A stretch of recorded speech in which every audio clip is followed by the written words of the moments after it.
We will hear argument this morning in Case 24A884, Trump versus CASA Incorporated, and the consolidated cases. General Sauer. Mr. Chief Justice, and may it please the Court. On January 20th, 2025, President Trump issued Executive Order 14160, protecting the meaning and value of American citizenship. This order reflects the original meaning of the 14th Amendment, which guaranteed citizenship to the children of former slaves, not to illegal aliens or temporary visitors. Multiple district courts promptly issued nationwide or universal injunctions blocking this order, and a cascade of such universal injunctions followed. Since January 20th, district courts have now issued 40 universal injunctions against the federal government, including 35 from the same 5 judicial districts.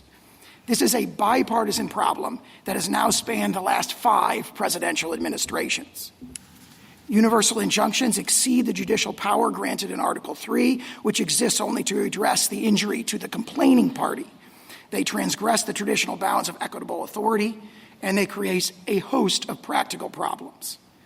Such injunctions prevent the percolation of novel and difficult legal questions. They encourage rampant forum shopping. They require judges to make rushed, high-stakes, low-information decisions. They circumvent Rule 23 by offering all the benefits but none of the burdens of class certification. They operate asymmetrically, forcing the government to win everywhere while the plaintiffs can win anywhere. They invert the ordinary hierarchy of appellate review. They create the ongoing risk of conflicting judgments. They increase the pressures on this court's emergency docket. They create what Justice Powell described as repeated and essentially head-on confrontations between the life-tenured and representative branches of government. And they disrupt the Constitution's careful balancing of the separation of powers. I welcome the Court's questions. General Sauer, these universal injunctions, as you say, have proliferated over the last 3 decades or so. Would you discuss, though, the origins of universal injunctions? In particular, I'm interested in sort of historical analogs or the historical pedigree, particularly the Bill of Peace that was proffered by respondents. Yes, Justice Thomas. As you, I think, first pointed out in your separate opinion in Trump against Hawaii, the Bill of Peace is something very distinct from a universal injunction. So the Bill of Peace involved a resolution of a small, discrete set of claims of a small, discrete group, and even more fundamentally, it was binding on the members of that class and those represented by the class. So it's much more analogous to a modern class action under Rule 23. And in fact, as we've argued in other cases and as this Court has described in opinions like Ortiz, the Bill of Peace evolved into and is directly developed into, so to speak, the modern class action that has all the same features of a Bill of Peace. So in the words of Chief Judge Sutton in the Sixth Circuit, the Bill of Peace, it was a domesticated animal that looks nothing like the dragon of a universal injunction. I'm sorry. Here, Go ahead. Here, there's a discrete identified group on one issue. Does citizenship mean are you born in the territory of the United States, or does it mean are you loyal to someone else, which is your claim, or are your parents loyal to someone else? So that's no different than what happened in a Bill of Peace. The United States is bigger, so it extends more broadly, but it's still an identifiable group on a discrete, singular question.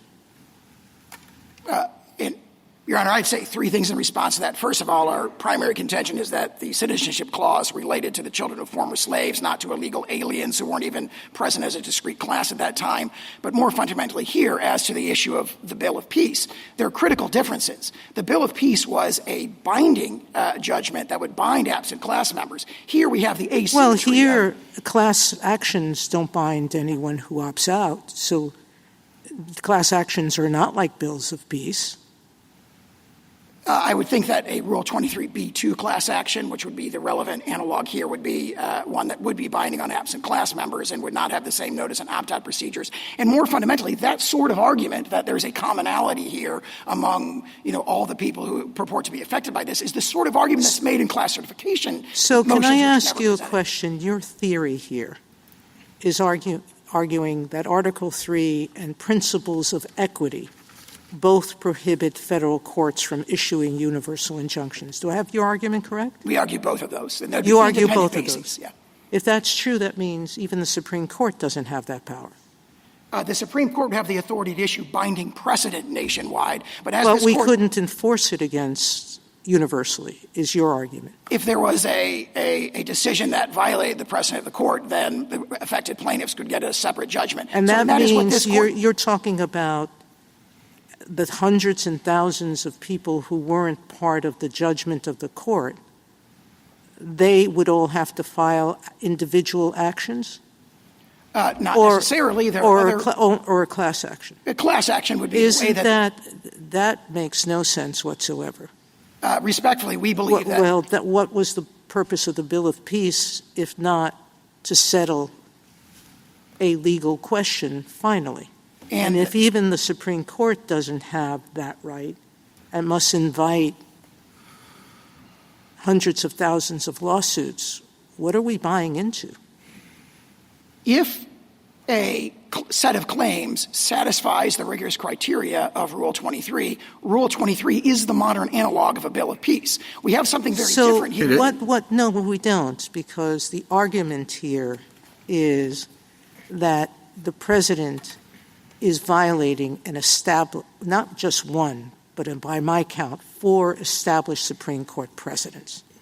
We have the one ARC case where we said fealty to a foreign sovereign doesn't defeat your entitlement, your parents' fealty to a foreign sovereign doesn't defeat your entitlement to citizenship as a child.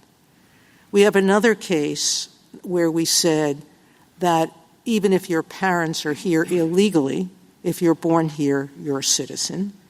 We have yet another case that says even if your parents came here and were stopped at the border, but you were born in our territory, you're still a citizen.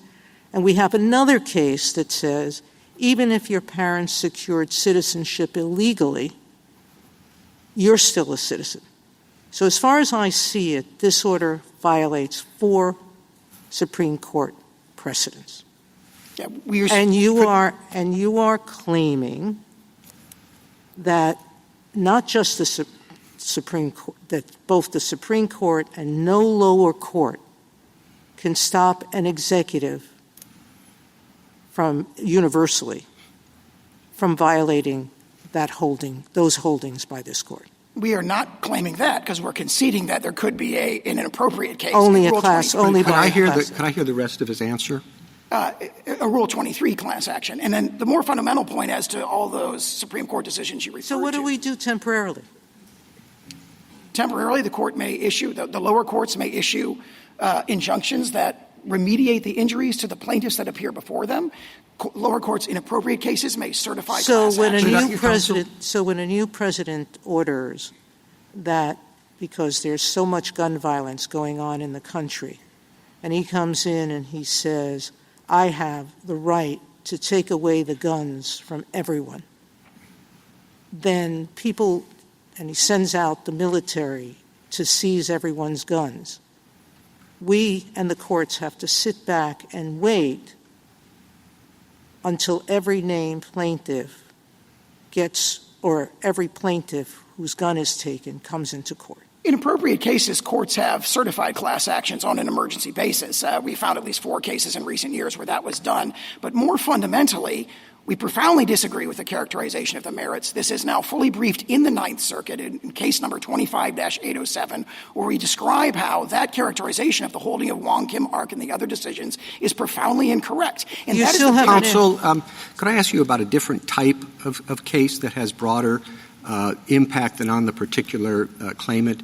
like a claimant who's alleging that the districting in a particular case has resulted in racial discrimination against him or her based on how the district is drawn. Now, a judicial decision about that one plaintiff would implicate the redistricting throughout the whole case, throughout the whole state. How does your theory address that situation? That would be what you might call an indivisible remedy, where what the court is doing there by, for example, redrawing the district lines is, as this court said in Gill against Whitford, the only way to remediate the injury of voting in an unconstitutionally drawn district.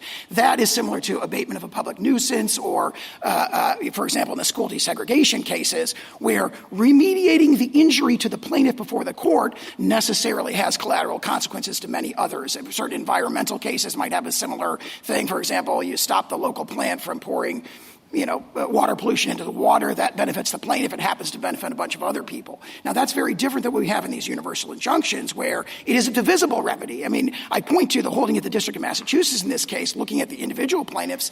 That court said, well, obviously, I don't have to give a universal injunction to protect individuals other than the individual plaintiffs. They are given complete relief by an injunction that tells federal officials only to treat their children as citizens. Why? I guess the question is why does the law require that? I mean, I appreciate that a court could, in a divisible remedy kind of case, narrow in to the plaintiff, but you seem to be suggesting that Article 3 or Rule 23 or something requires that. And I guess I don't really understand it.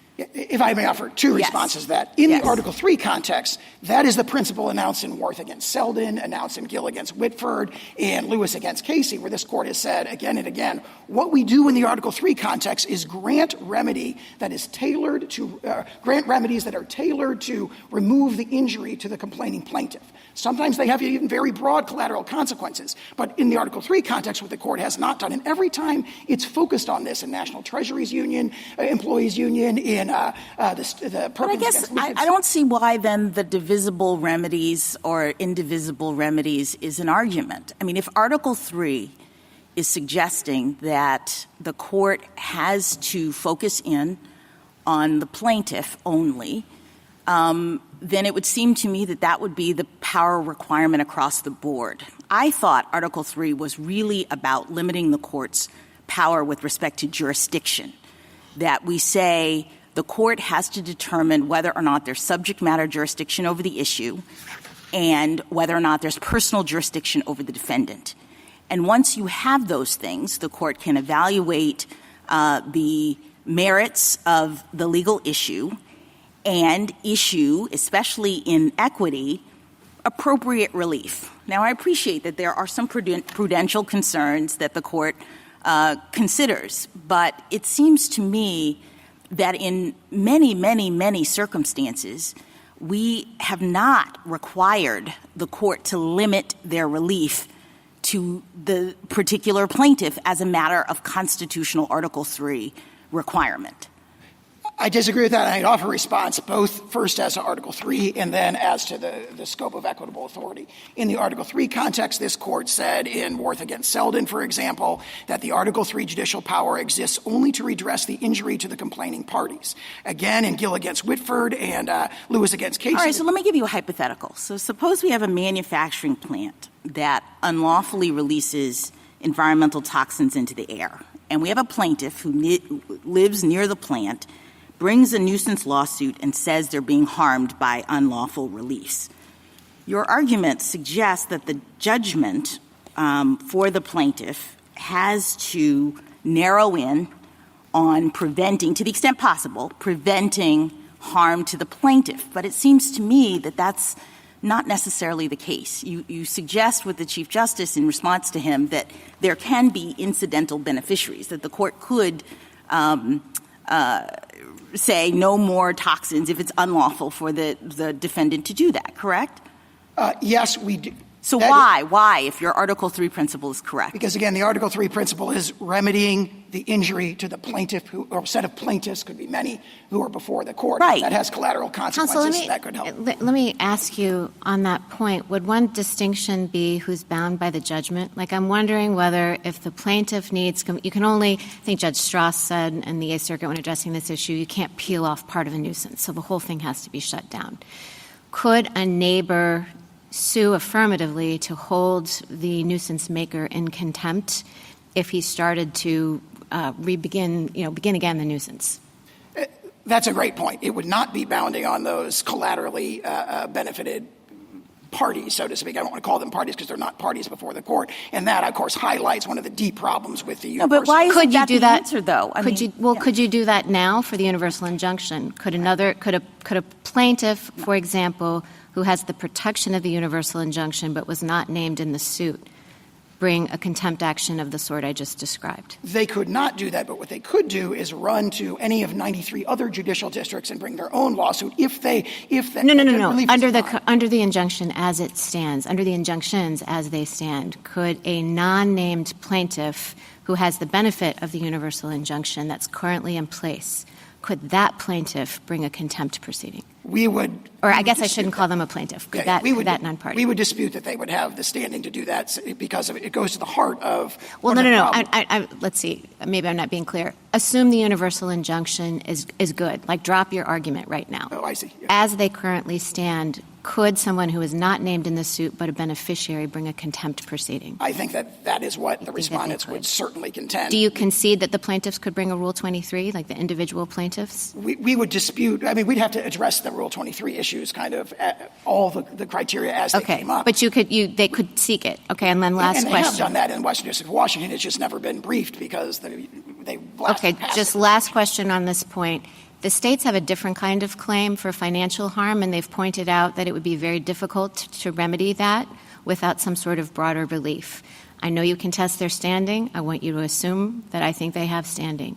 Why wouldn't they be entitled to an injunction of the scope of the one that has currently been entered? I would say two reasons. First of all, it's not necessary to provide complete relief to the plaintiffs. What we offered, for example, in the District of Massachusetts in the First Circuit was an injunction that would enjoin the federal officials and order them to treat the people who would otherwise be covered by the executive order as eligible for the services that result in the pocketbook injuries to the states. And there's really no response to that. That is obviously would fully remediate their injuries and does not require the injunction to be applied in all other 50 states. One state comes in and says, well, people are going to move across state lines. Therefore, we've got 21 states in this case who don't want this relief. Sorry, you've got to impose it on everybody because it has to be offered to this one particular state.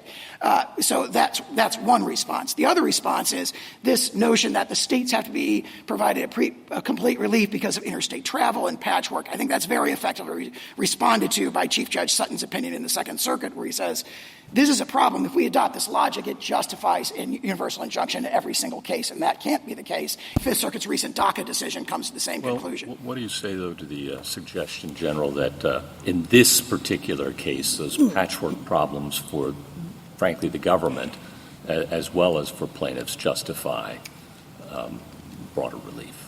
As to the government, again, Chief Judge Sutton addressed that directly as well when he said that's the federal government's problem. In other words, the federal government, for example, in the First Circuit, we offered that as a narrower scope of injunction, and the decision was, well, that would cause you too many administrative problems. And I think Chief Judge Sutton directly addresses that when he says that's a problem for the executive branch in the first instance. All right. Yeah. And then with respect to class certification, your friends on the other side point out that takes time. And there are, as you've emphasized, hurdles that have to be met to achieve class certification. And the argument, of course, is that the injury is immediate and ongoing, and as Justice Sotomayor suggested, might be seriously questioned as to its compliance with this Court's precedents. Your thoughts? I would offer a couple of things in response to that. First of all, there are tools for the courts have tools to achieve sort of class-wide universal relief. I referred earlier that we found 4 recent district court decisions where class-wide relief was given a kind of an emergency basis.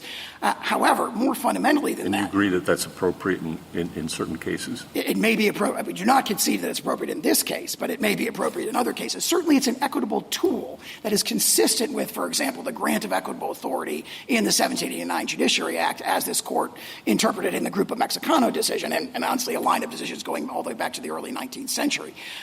So there are tools to address emergency situations, but more fundamentally than that, it is a feature, not a bug, of Article 3 that courts grant relief to the people who sue in front of them. So the notion that relief has to be given to the whole world because others who have not taken the time to sue are not before the courts is something that results in all these problems. Last question. Do we need to reach the Article 3 question? Wouldn't it be wise, even if you were to prevail, for the court to reserve that question rather than decide that Congress, for example, could never endow this court with that authority? That's exactly correct. The court does not have to rest on Article 3 because the court could say, and as we've argued and as Justice Thomas' separate opinion in Trump against Hawaii says, the 1789 Judiciary Act, when it said suits in equity or what the federal courts can do, we had nothing like this in mind. And then I point to the language in Grupo Mexicano where the court said there what was at issue was a preliminary injunction that froze and likely insolvent debtors' assets so that the plaintiff could collect at the end of the case. And the court said that's a nuclear weapon in the law, and that had no analog in 1789 in the practices of the Court of Chancery. And if that's a nuclear weapon, I don't know what this is, where repeatedly, 40 times in this administration, we're being enjoined against the entire world. I'm just going to ask you to put yourself in a different frame of mind. Hard to do. Assume something you won't want to assume. But the assumption that I want you to make is that on the merits, which of course you did not take to this court, on the merits you are wrong, that the EO is unlawful. And I want to ask you, if we assume that, how do we get to that result on your view of the rules? It is very difficult for me to attempt the hypothetical, but I will. I think that that's the important question in this case. Let's just assume you're dead wrong. How do we get to that result? Does every single person that is affected by this EO have to bring their own suit? Are there alternatives? How long does it take? How do we get to the result that there is a single rule of citizenship that is the rule that we've historically applied rather than the rule that the EO would have us do? Rule 23 would be one natural path, assuming that a class could be certified, which we might dispute in this particular case. Well, you might dispute it. And, I think the question is there a class that's just all children of people who have entered illegally? Is that an appropriate class? Can the same thing be done under Rule 23?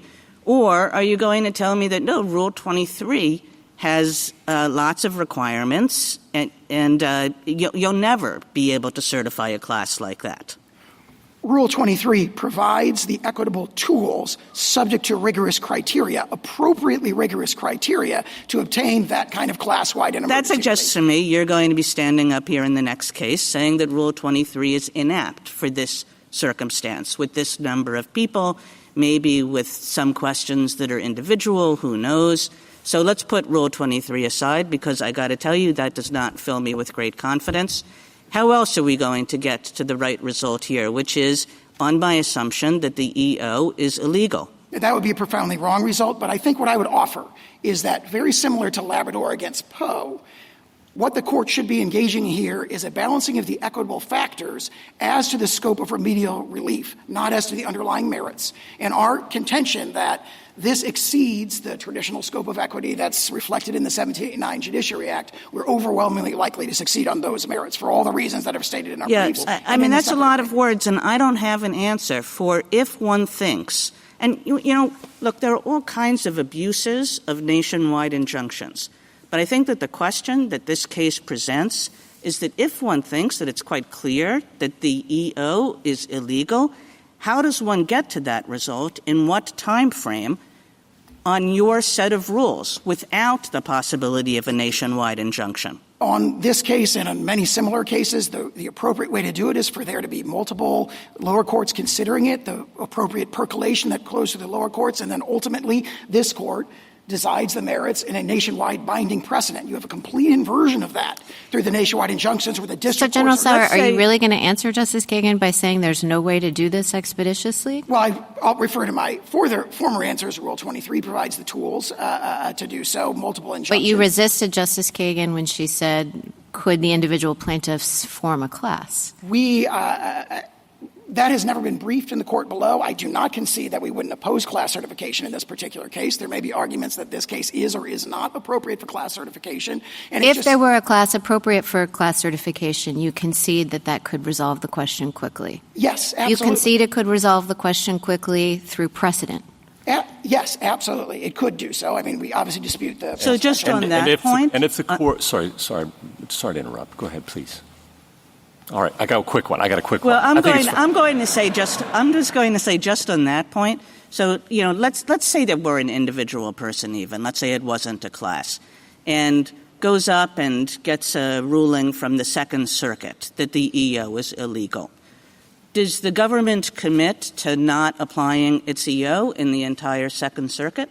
Or does it say, no, we can continue to apply the rule as to everybody else in the Second Circuit? I can't say as to this individual case. Generally, our practice is to respect circuit precedent within the circuit, but there are exceptions to that. Yes, that is generally your practice, and I'm asking whether it would be your practice in this case. I can't answer because it would depend on what the lower court decision said. So there are circumstances, as I was suggesting, where we think that we want to continue to litigate that in other district courts in the same circuit as well. Yeah, so that means it's not even the normal time it takes for everything to get up, through the circuit courts and to the Supreme Court. Because even in those circuits that say that the EO is illegal, you're going to be saying, no, we only commit to saying it's illegal to this one guy who brought the suit. Article 3 and the court's traditional equitable practices provide a range of tools to address that, including a potentially nationwide class action. A nationwide class action, which you say you're going to oppose when that gets challenged. We are likely to oppose when on that the merits. Proposed.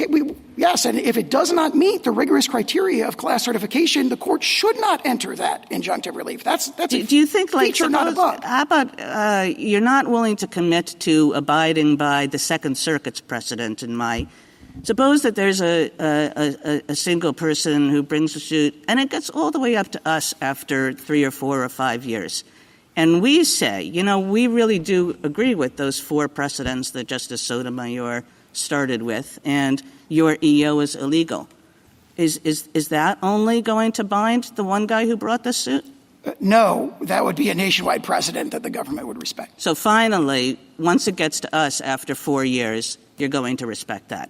Yes, and in addition, we may well respect circuit-wide precedent. The Second Circuit, it just is... And for 4 years...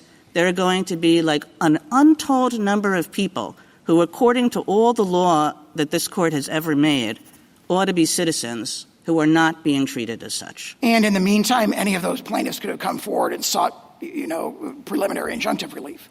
And they could do so on a class-wide basis. There are tools to address this, but the universal injunction, which is issued here 3 days after the executive order was issued, is not one of those tools. Thank you, counsel.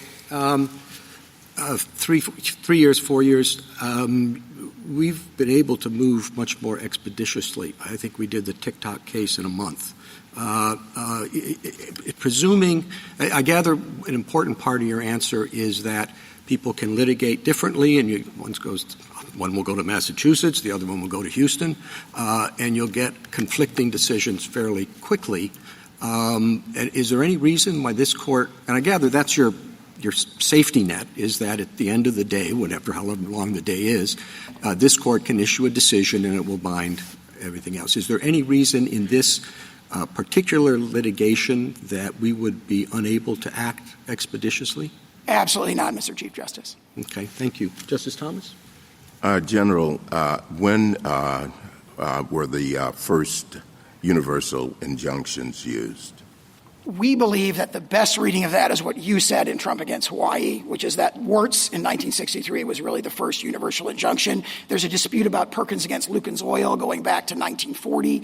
And, of course, we point to the court's opinion that reversed that universal injunction issued by the D.C. Circuit and said it's profoundly wrong. Now, if you look at the cases that the either party cite, you see a common theme. The cases that we cite, like National Treasury's Employment Union, Perkins against Lucan's Oil, Frothingham in Massachusetts against Mellon, going back to Scott against Donald, and all of those are cases where the court considered and addressed the sort of universal, in that case, statewide issue of provision of injunctive relief. So when the court has considered and addressed this, it has consistently said you have to limit the remedy to the plaintiffs who are appearing in court and complaining of that remedy. So we survived until the 1960s without universal injunctions. That's exactly correct. And in fact, those were very limited, very rare, even in the 1960s. It really exploded in 2007 in our cert petition in Summers against Earth Island Institute. We pointed out that the Ninth Circuit had started doing this in a whole bunch of cases involving environmental claims.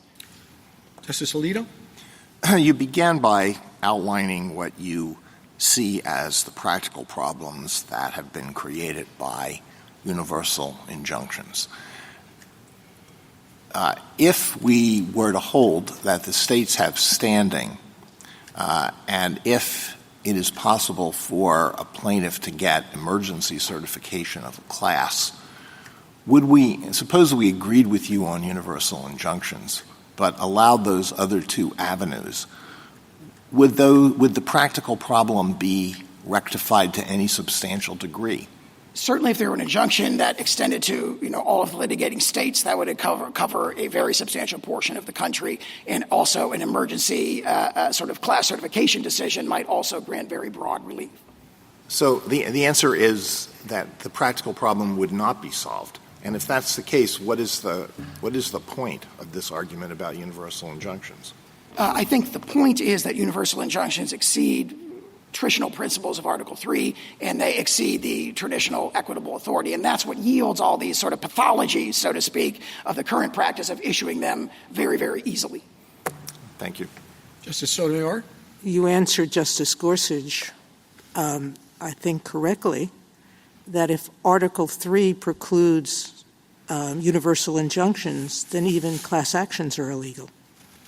That's what you're arguing, isn't it? I disagree with that profoundly. How could it, if Article III and only prohibits injunctions that affect non-members or non-plaintiffs, how could Congress give a remedy like a class action?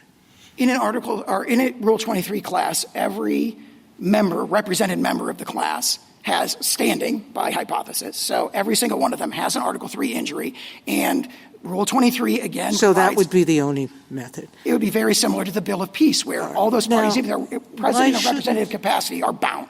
We can act quickly. If we are worried about those thousands of children who are going to be born without citizenship papers that could render them stateless in some places because some of their parents' homes don't recognize children of their nationals unless those children are born in their countries, they're not going to be receiving federal benefits because that's the claim of the plaintiffs here, that of the state plaintiffs, that they're not going to be able to provide services to those children. Shouldn't we grant cert before judgment on that issue?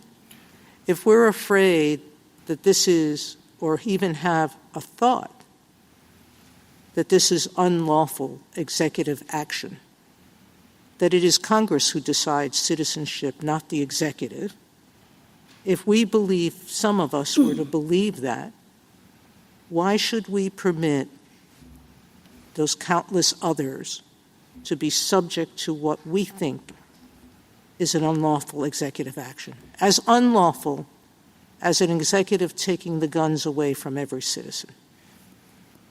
Cert before judgment would be another tool, but through which this court could act expeditiously. Is this the kind of case where the equities would call for that? And why wouldn't it? It's a pure legal question. What does the Constitution mean with respect to citizenship? There are no individual facts that would alter our conclusion. If we can't do it by a universal injunction, because you say Article 3 doesn't permit that, Article 3 wouldn't permit us to give a universal injunction, even if we rule. Why don't we grant cert before judgment so that all of these parents would have a firm Supreme Court decision that they can take where? Because you're saying nobody can grant a universal injunction. No party has asked for that in this case, and I think one reason is that would deny the court of the benefit of percolation in multiple lower courts of a novel and sensitive and important constitutional question. We have novel courts who've percolated this issue and said, you're violating precedent. Not only precedent, but the plain meaning of the 14th of the Constitution. Respectfully, I think what we have are lower courts making snap judgments on the merits that ignore the fundamental principle of the 14th Amendment, that it was about giving citizenship to the children of slaves, not to the children of illegal immigrants who really were not even a very discreet class at that time. And that's the sort of argument that deserves percolation. Congress who argued against the 13th Amendment just because of that. Some people who argued against passing the amendment just because of that, because it would give citizenship to gypsies. I think the relevant history of the 14th Amendment is the statements of Senator Trumbull, who emphasized that domicile was the key criterion. He said that in a letter to Andrew Jackson, we've cited in our Ninth Circuit briefing a host of decisions that back that up. And it got rejected repeatedly. We can go into the history of citizenship, but I still go back to my question. You claim that there is absolutely no constitutional way to put this aside, to stop a president from an unconstitutional act, a clearly, indisputably unconstitutional act, taking every gun from every citizen. We couldn't stop that. I disagree with that for the reasons I've said, including the equitable tools. No, because you said to us we'd have to wait until there was a final judgment. You're not sure you would respect the judgment of every circuit. You're not sure that you would respect even a final judgment of the Supreme Court, because it only binds the parties before it. And if there's no class action, that only binds the parties before the court. I don't think there's a, so to speak, really, really unconstitutional exception to the strictures of Article 3 or the scope of equitable authority, and the court should not recognize one, because what we see, not just in this case, but in the 39 others, is that the district courts who are issued these injunctions all passionately disagree with the thing that's being challenged in that. So that principle that, well, this we think is really unconstitutional, therefore we should ignore the general principles of Article 3 is not a principle the court ought to adopt. Justice Kagan? So, General, on this question of expedition, I mean, it sort of depends on the government's own actions in a case like this one, where one can expect that there is not going to be a great deal of disagreement among the lower courts. I mean, let's assume that you lose in the lower courts pretty uniformly, as you have been losing on this issue, and that you never take this question to us. I mean, I noticed that you didn't take the substantive question to us. You only took the nationwide injunction question to us. I mean, why would you take the substantive question to us? You're losing a bunch of cases, this guy over here, this woman over here. You know, they'll have to be treated as citizens, but nobody else will. Why would you ever take this case to us? Well, in this particular case, we have deliberately not presented the merits to this court on the question of the scope of remedies, because, of course, that makes it a clean vehicle where the court doesn't have to look at the past. You're ignoring the import of my question. I'm suggesting that in a case in which the government is losing constantly, there's nobody else who's going to appeal, they're winning, it's up to you to decide whether to take this case to us. If I were in your shoes, there is no way I'd approach the Supreme Court with this case. So you just keep on losing in the lower courts. And what's supposed to happen to prevent that? Again, I respectfully disagree with that forecast of the merits, but in response to the question, what I would say is We have an adversarial system, and if the government is not, for example, not respecting circuit precedent on the court's hypothetical in the Second Circuit, someone injured in the Second Circuit could take the case up, and they could say, look, the government is violating circuit precedent on the hypothetical multiple circuits. That's the case we're going to take? Somebody who says, you know, after we've said that this all has to be done one by one by one, then we're going to take a case from somebody who objects to proceeding one by one by one? I'm not sure I understand the question. I understood the hypothetical. If you win this challenge and say there is no nationwide injunction and it all has to be through individual cases, then I can't see how an individual who is not, you know, being treated equivalently to the individual who brought the case would have any ability to bring the substantive question to us. They would bring a lawsuit in the federal district courts against the government for an injunction protecting them. And if the government wasn't respecting, you know, on the hypothetical circuit and precedent, then they win. And again, I mean, you need somebody to lose, but nobody's going to lose in this case. It's just you're going to have like individual by individual by individual, and all of those individuals are going to win. And the ones who can't afford to go to court, they're the ones who are going to lose. The tools that are provided to address hypotheticals like this, again, this is not a hypothetical. This is happening out there, right? Every court has ruled against you. We've only had snap judgments on the merits. You know, obviously, we're fully briefing the merits in the courts of appeals, and our arguments are compelling. More fundamentally, in response to the question, I'm suggesting to you, like the real brunt of my question is, in a case like this, the government has no incentive to bring this case to the Supreme Court because it's not really losing anything. It's losing a lot of individual cases which still allow it to enforce its EO against the vast majority of people to whom it applies. And again, Rule 23 provides an avenue to address those very concerns. Thank you. Justice Gorsuch? Well, Justice Kagan asked my questions better than I could have. How do you suggest we reach this case on the merits expeditiously? There is a number of tools the court could do that. We think this case is one that cries out for percolation, that the court should allow the lower courts to address the merits issue multiple times. It's currently on briefing in 3 different cases in the First, Fourth, and Ninth Circuits, and we think that that's the appropriate way to do it. If the court disagreed, obviously, when you lose one of those, do you intend to seek cert?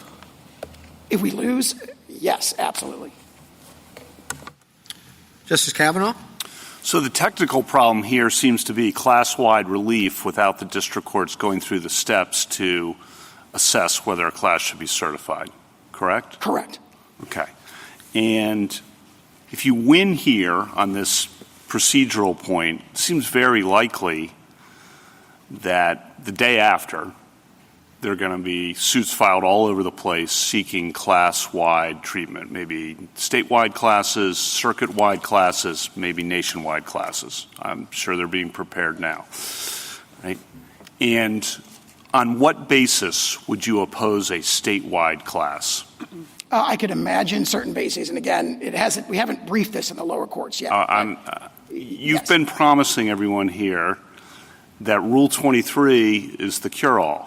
And I want to explore on what basis you would oppose a statewide class. Just take that one for now. For example, and again, this is very hypothetical because I'm not predicting that we will or will not oppose that.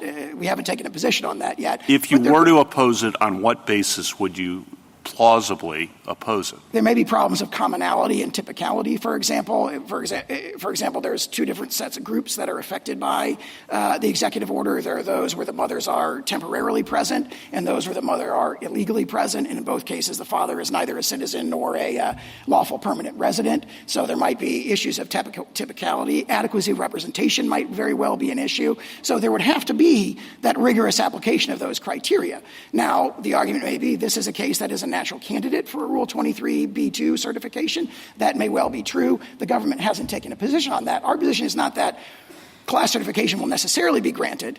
Our position is that Rule 23 is how these sorts of claims should be channeled.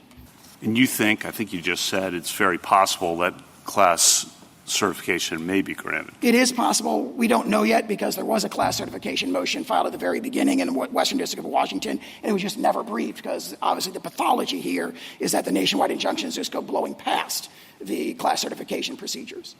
And I guess Rule 23b2, for a lot of the cases we've had over the past 25 years that you talk about where there have been universal injunctions or where the lower courts have had that, 23b2 could have been used in a lot of those, presumably, correct? Eviction moratorium, student loans, OSHA vaccine mandate. Do you see the possibility that 23b2 could have been used instead of, some of those were APA, but put aside the APA issue for now? Yeah, we do set aside that issue, if yes. I may. I got it. But yes, I agree with that as to some, but not of the other cases. It's hard to see how, for example, Biden against Nebraska where a state was the plaintiff, might have been a 23b2 class. And the Alabama Association of Realtors might have been a much better candidate for that. And again, not taking a position on the individual merits, our overarching point is there's a tradition of equity in this country that goes back to the English Court of Chancery, and what's happening in these universal injunctions, again, 40 times in this administration, at least 22 times in the last administration, 64 times in the administration before that, is just disregarding those appropriate procedures to seek this kind of global relief. I want to ask one thing about something in your brief. You said, quote, and of course this court's decisions constitute controlling precedent throughout the nation. If this court were to hold a challenged statute or policy unconstitutional, the government could not successfully enforce it against anyone, party or not, in light of stare decisis, end quote. You agree with that? Yes, we do. If you prevail here, the original executive order had a 30-day period before it took effect. If you prevail here, should there be any pause so that things can happen that need to happen for 30 days or some period of time, or should we not even worry about that? Yes, we can see that the 30-day ramp-up period that the executive order itself calls for never started because the universal TROs were entered almost immediately, and we don't dispute that there should be a 30-day ramp-up period. For another reason as well, which is that we've been enjoined from even doing guidance, even formulating a policy, and that itself is another problem with these injunctions. On the day after it goes into effect, this is just a very practical question how this is going to work. What do hospitals do with a newborn? What do states do with a newborn? I don't think they do anything different. What the executive order says in Section 2 is that federal officials do not accept documents that have the wrong designation of citizenship from people who are subject to the executive order. How are they going to know that? The states can continue to the federal officials will have to figure that out. How? So you could imagine a number of ways that the federal officials could. Such as they could require a showing of, documentation showing legal presence in the country. For a temporary visitor, for example, they could see whether they're on a B-1 visa, which would exclude kind of the birthright citizenship in that context. For all the newborns? Is that how that's going to work? Again, we don't know because the agencies were never given the opportunity to formulate the guidance. They would have 30 They're only days. going to have 30 days to do this. You think they can get it together in time? They're under. That's what the executive order instructs them to do, and hopefully they will do so. Again, it's a speculative and hypothetical scenario because they were enjoined from even starting that process. And then last question. You mentioned before this has come up in the last 4 or 5 administrations primarily. I guess I've thought about that a lot too. Why? It seems why might be it's harder to get legislation through Congress, particularly with the filibuster rule. Presidents want to get things done with good intentions. The executive branches that work for those presidents push hard to, when they can't get new authority, to stretch or use existing authority. And they've been pushing. Understandably, all with good intentions, all the presidents, both parties, right, with good intentions pushing. Is that your understanding of why this has happened more, that there's less ability to get legislation? Because I'm trying to figure out the why to your opening about the last 4 or 5 administrations. I agree with it. I think that might be the why, but I'm curious what you think. I'm speculating about the motivations of the individual district judges who grant these, but one explanation might be this is an extraordinary power. It's a very strong power for the reasons the questions have reflected. Well, for a district let me judge just pause you right there. The underlying point is that these district judges are not just doing universal injunctions. They're finding these actions illegal because they're exceeding existing authority, and oftentimes we are too. When it gets to us, finding the actions of presidents of both parties unlawful because they exceed existing authority. So is that coming up more often? because of why is that coming up more often? It's hard to do an historical analysis, but I would draw an analogy to the New Deal. And Professor Bray makes this point in his article that actually there were very, very passionate challenges to sort of nationwide policies during the Roosevelt administration, and they were not addressed by issuing universal injunctions. He cites an example where in one case a policy had been held illegal and there were like 1,600 injunctions against that policy, all protecting the individual plaintiffs. So if you look at the history, it's not clear that what we have of disagreement, difficulty, gridlock, getting things through Congress and so forth, that's not necessarily new. What is new and is certainly unique to the last 5 presidential administrations is having these given on this widespread basis and this systematic basis, 40 again in the last 4 months. Thank you. Justice Barrett? General Sauer, I want to ask you about a potential tension. Well, no, not potential tension, an actual tension that I see in answers that you gave to Justice Kavanaugh and Justice Kagan. You resisted Justice Kagan when she asked you whether the government would obey within the Second Circuit a precedent. I'm distinguishing between opinions and judgments here.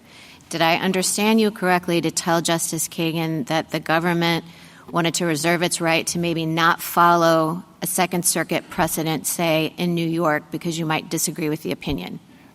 Our general practice is to respect those precedents, but there are circumstances when it is not a categorical practice, and that is not this just a new administration's policy. practice or the longstanding practice of the federal government. And I'm not talking about in the Fourth Circuit, are you going to respect a Second Circuit? I'm talking about within the Second Circuit. And can you say, is that this administration's practice or a longstanding one? As I understand it, longstanding Really? policy of the Department of Justice. Yes, that we generally, as it was phrased to me, generally respect circuit precedent, but not necessarily in every case. And some examples might be a situation where we're litigating to try and get that circuit precedent overruled and so forth. Well, okay, so I'm not talking about a situation in which, the Second Circuit has a case from 1955 and you think it's time for it to be challenged. That's not what I'm talking about. I'm talking about in this kind of situation. I'm talking about this week the Second Circuit holds that the executive order is unconstitutional, and then what do you do the next day or the next week? Generally, we follow those. So you're still saying generally? Yes. And you still think that it's generally the policy, longstanding policy of the federal government to take that approach? That is my understanding. Okay, but it sounds to me like you accept a Cooper versus Aaron kind of situation for the Supreme Court, but not for, say, the Second Circuit.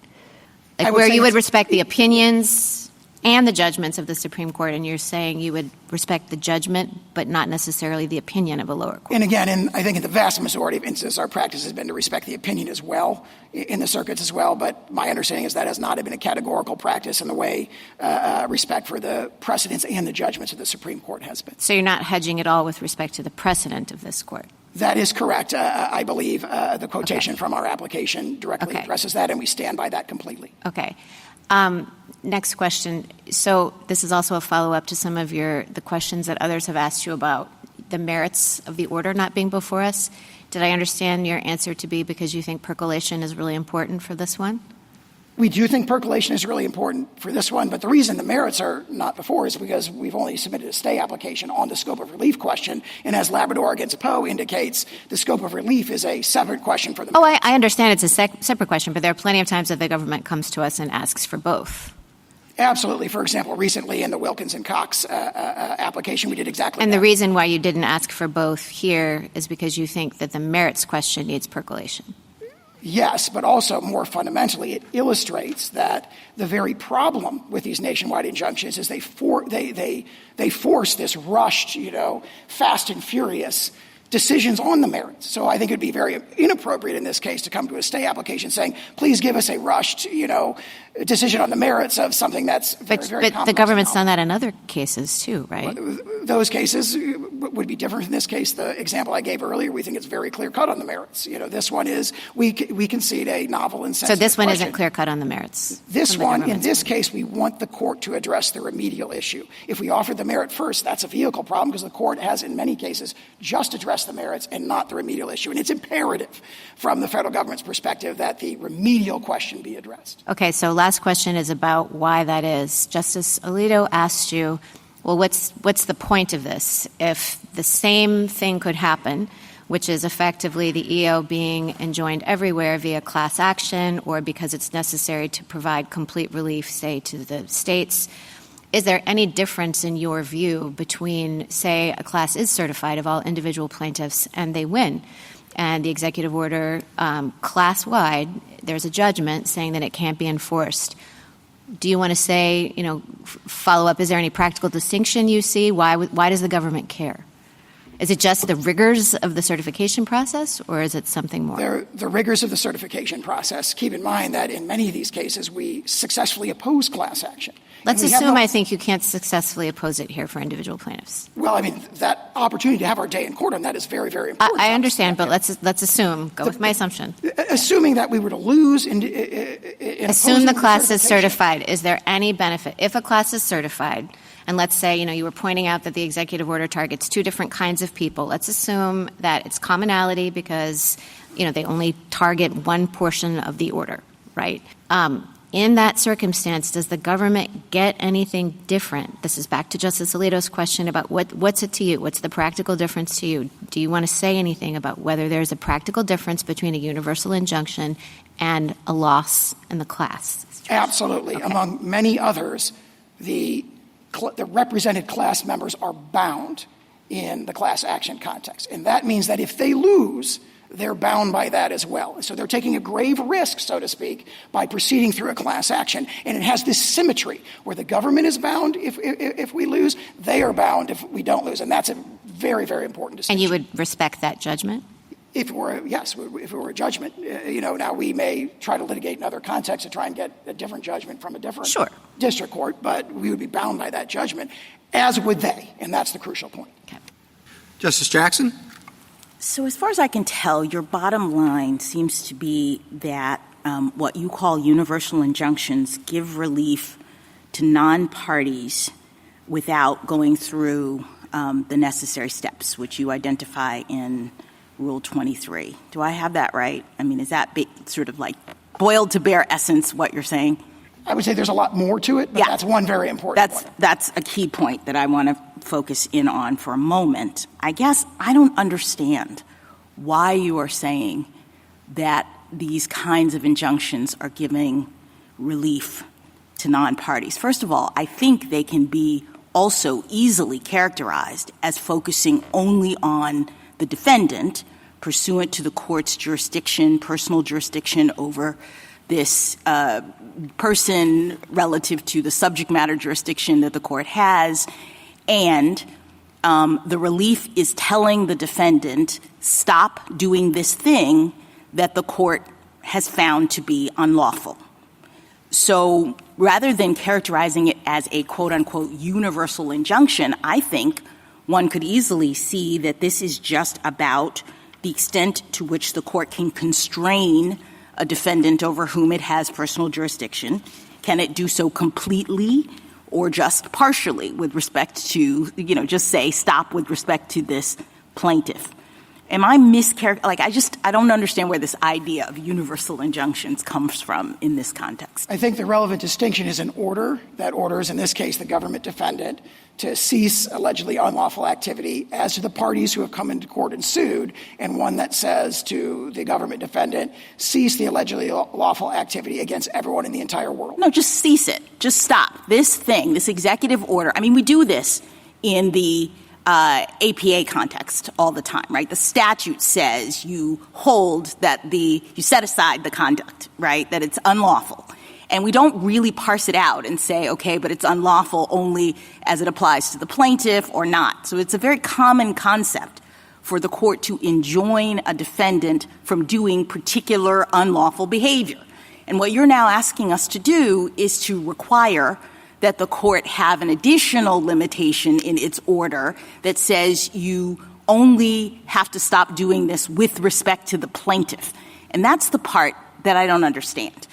I guess, from what I can read from your papers and what you've said here, that limitation, you say, comes from this principle that if you don't do that, you would be somehow giving relief to non-parties. But I wonder if that's right. It seems to me that the relief is the judgment that you provide to the plaintiff that says stop doing this conduct. And you give it only to the plaintiff. That's where the limitation comes. The plaintiff is the only person who can go to court after you violate this order and enforce it. Other people are incidental beneficiaries of a court ordering you to follow the law. I mean, that's like everyone in the world. When the court says, follow the law, anybody who would have been hurt by your not following the law benefits. Okay. I don't understand why that would limit the court in its ability to tell you, don't do this unlawful conduct. Two responses to that. Yes. There's a lot there. Two responses to that. One is that principle that your question referred to is the holding of the court in Worth against Selden, and it's reaffirmed in Gill against Whitford, in Lewis against Casey, and similar cases, that the authority of the federal court, whether it's viewed as arising under Article III or under its traditional scope of equitable authority, is to remediate the injuries to the complaining party. And then to address your question about— Can I just stop you there? I'm, as the court, remediating the injury by telling the defendant to stop doing this behavior. The plaintiff has brought a claim that this executive order is unlawful. I look at it, I litigate it, and I say, you're right. Stop doing it. You cannot enforce this order. So I don't understand why that's like outside the scope of Worth versus Selden.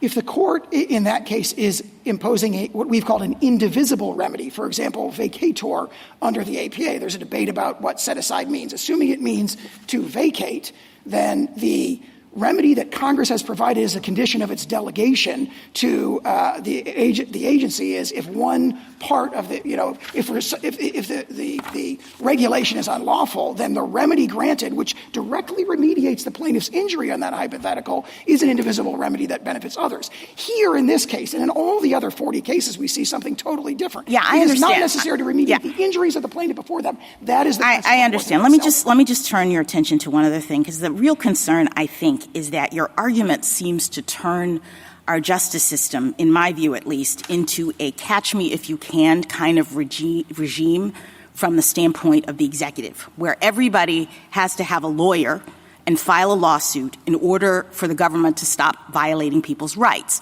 Justice Kagan says, let's assume, for the purpose of this, that you're wrong about the merits, that the government is not allowed to do this under the Constitution, and yet it seems to me that your argument says we get to keep on doing it until everyone who is potentially harmed by it figures out how to file a lawsuit, hire a lawyer, et cetera.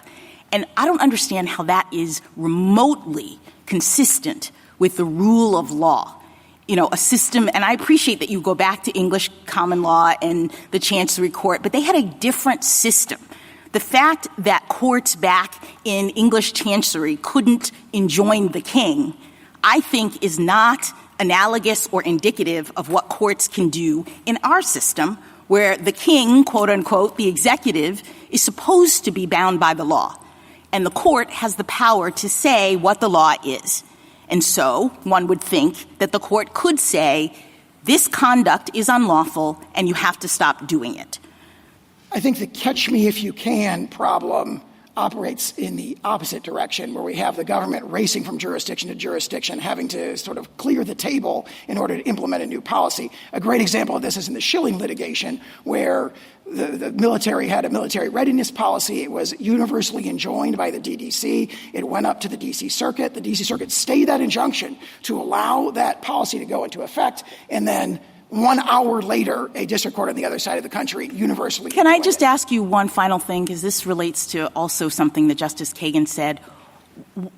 I would think we'd want the system to move as quickly as possible to reach the merits of the issue and maybe have this court decide whether or not the government is entitled to do this under the law. Wouldn't having universal injunctions actually facilitate that? It seems to me that when the government is completely enjoined from doing the thing it wants to do, it moves quickly to appeal that, to get it to the Supreme Court, and that's actually what we would want. What I worry about is similar to what Justice Kagan points out, is that if the government is saying no lower court can completely enjoin it, it actually means that the government just keeps on doing the purportedly unlawful thing, and it delays the ability for this court to reach the underlying issue. Percolation of novel, sensitive constitutional issues is a merit of our system. It is not a bad feature of the system. Thank you. Thank you, counsel. Mr. Feigenbaum? Mr. Chief Justice, and may it please the Court. This Court should deny the emergency application because this injunction was properly designed to ensure that the states would get relief for our own Article III injuries, as we suffer significant pocketbook and sovereign harms from implementation of this executive order, including from the application of this EO to the 6,000 babies born to New Jersey parents out of state every year. The U.S. prefers alternative approaches for granting that relief, alternatives it never raised in the district court below. But its approach would require citizenship to vary based on the state in which you're born, or even turn on or off when someone crosses state lines, raising serious and unanswered administrability questions, not just for the federal government, but also for the states. And it would offend the text and history of the Citizenship Clause itself. Since the 14th Amendment, our country has never allowed American citizenship to vary based on the state in which someone resides, because the post-Civil War nation wrote into our Constitution that citizens of the United States and of the states would be one and the same without variation across state lines. The U.S. has claimed that Article III establishes a bright-line rule barring such injunctions no matter the circumstance, even where the states do need it to meet their own harms, finds no support in this Court's cases or in the history of equity.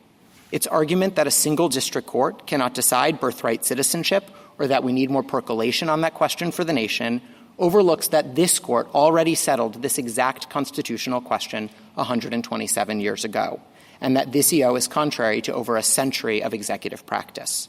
Finally, the U.S.'s objection that nationwide PIs have simply become too common in the last few months, a complaint about other injunctions sought by other parties, cannot undermine the extraordinary bases for this one.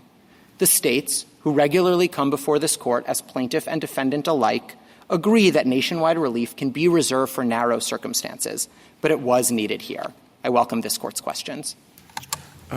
Putting the merits aside, what do you think is the origin of, or at least the pedigree of universal injunctions, particularly the Bill of Peace, if you would discuss that?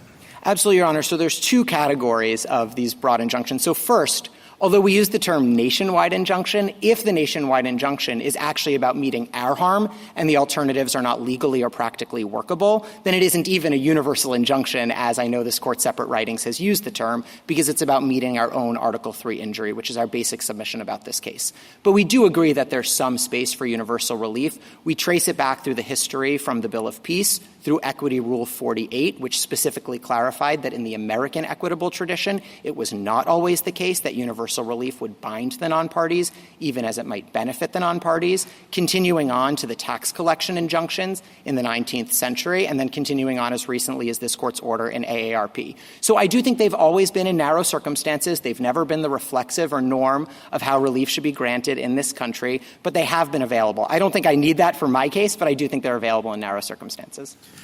You say they should be available only in narrow circumstances. Why is that? Yeah, so I could offer the three that I think make the most sense, but we're mindful of some of the concerns that the United States raises. We are states who've benefited from federal policies. We are states who have our own statutes and policies. So sometimes we are on the other side of the V in cases involving universal relief. So we are sympathetic to some of the concerns the United States has about percolation, about running the table in particular cases. We just don't think that supports a bright-line rule that says they're never available. And we've identified, I think, at least three circumstances where they would make sense to be available. The first would be in cases where the alternative ways of remedying the harm for the parties are not practically or legally workable. That's this case, and I'll return to that in a second. The second would be congressional authorization. So I took my friend on the other side to try to set aside vacatur, but I do think their Article III objections would raise serious questions for remedies like vacatur, for remedies like the Hobbs Act, even the Hobbs Act, which could set a nationwide PI after a multi-circuit lottery, might ultimately have problems under their view of Article III. And then the third thing I would say is there may be cases in which the alternative forms of getting non-party relief are not legally or practically available. So that might be a case like AARP or even a case like this one, where district courts could consider the availability of the class action device, but if it couldn't move fast enough because Rule 23 doesn't include TROs and PIs, if it couldn't move fast enough in those contexts, courts might need to step in anyway. But I think we fit in the first bucket in this particular case because the alternative ways of remedying our particular significant pocketbook harms to the tunes of millions of dollars can't be remedied, as the district court found below, without granting us this kind of relief. Well, I mean, you could benefit through percolation and a decision from this court with reasonable expedition. So I have no objections to reasonable expedition. We would have no objection to this court even setting supplemental briefing on the merits and hearing the merits directly. I'm happy to talk about the ways in which I think the merits do bear on this emergency application. But more fundamentally to your question, Mr. Chief Justice, I would just note that I don't think the alternatives actually fully remedy our injuries in a couple of different respects. So I heard my friend on the other side to specifically say today that maybe there can be an instruction to the federal government that at least when you're dealing with the plaintiff states, you treat these individuals kind of as though they're citizens, even if they're not really citizens. And that doesn't work not just for the federal government. I agree, Justice Gorsuch, it may well be that the federal government can decide when to take its own medicine, but I'm talking about administrability burdens on the states, and I'm talking about administrability burdens on third parties as well. Can I ask you a question about that, counsel? Your three buckets are very thoughtful. The first one seems to me kind of consistent with traditional equity, which is if it's required, if you've got to remedy the plaintiff's harm.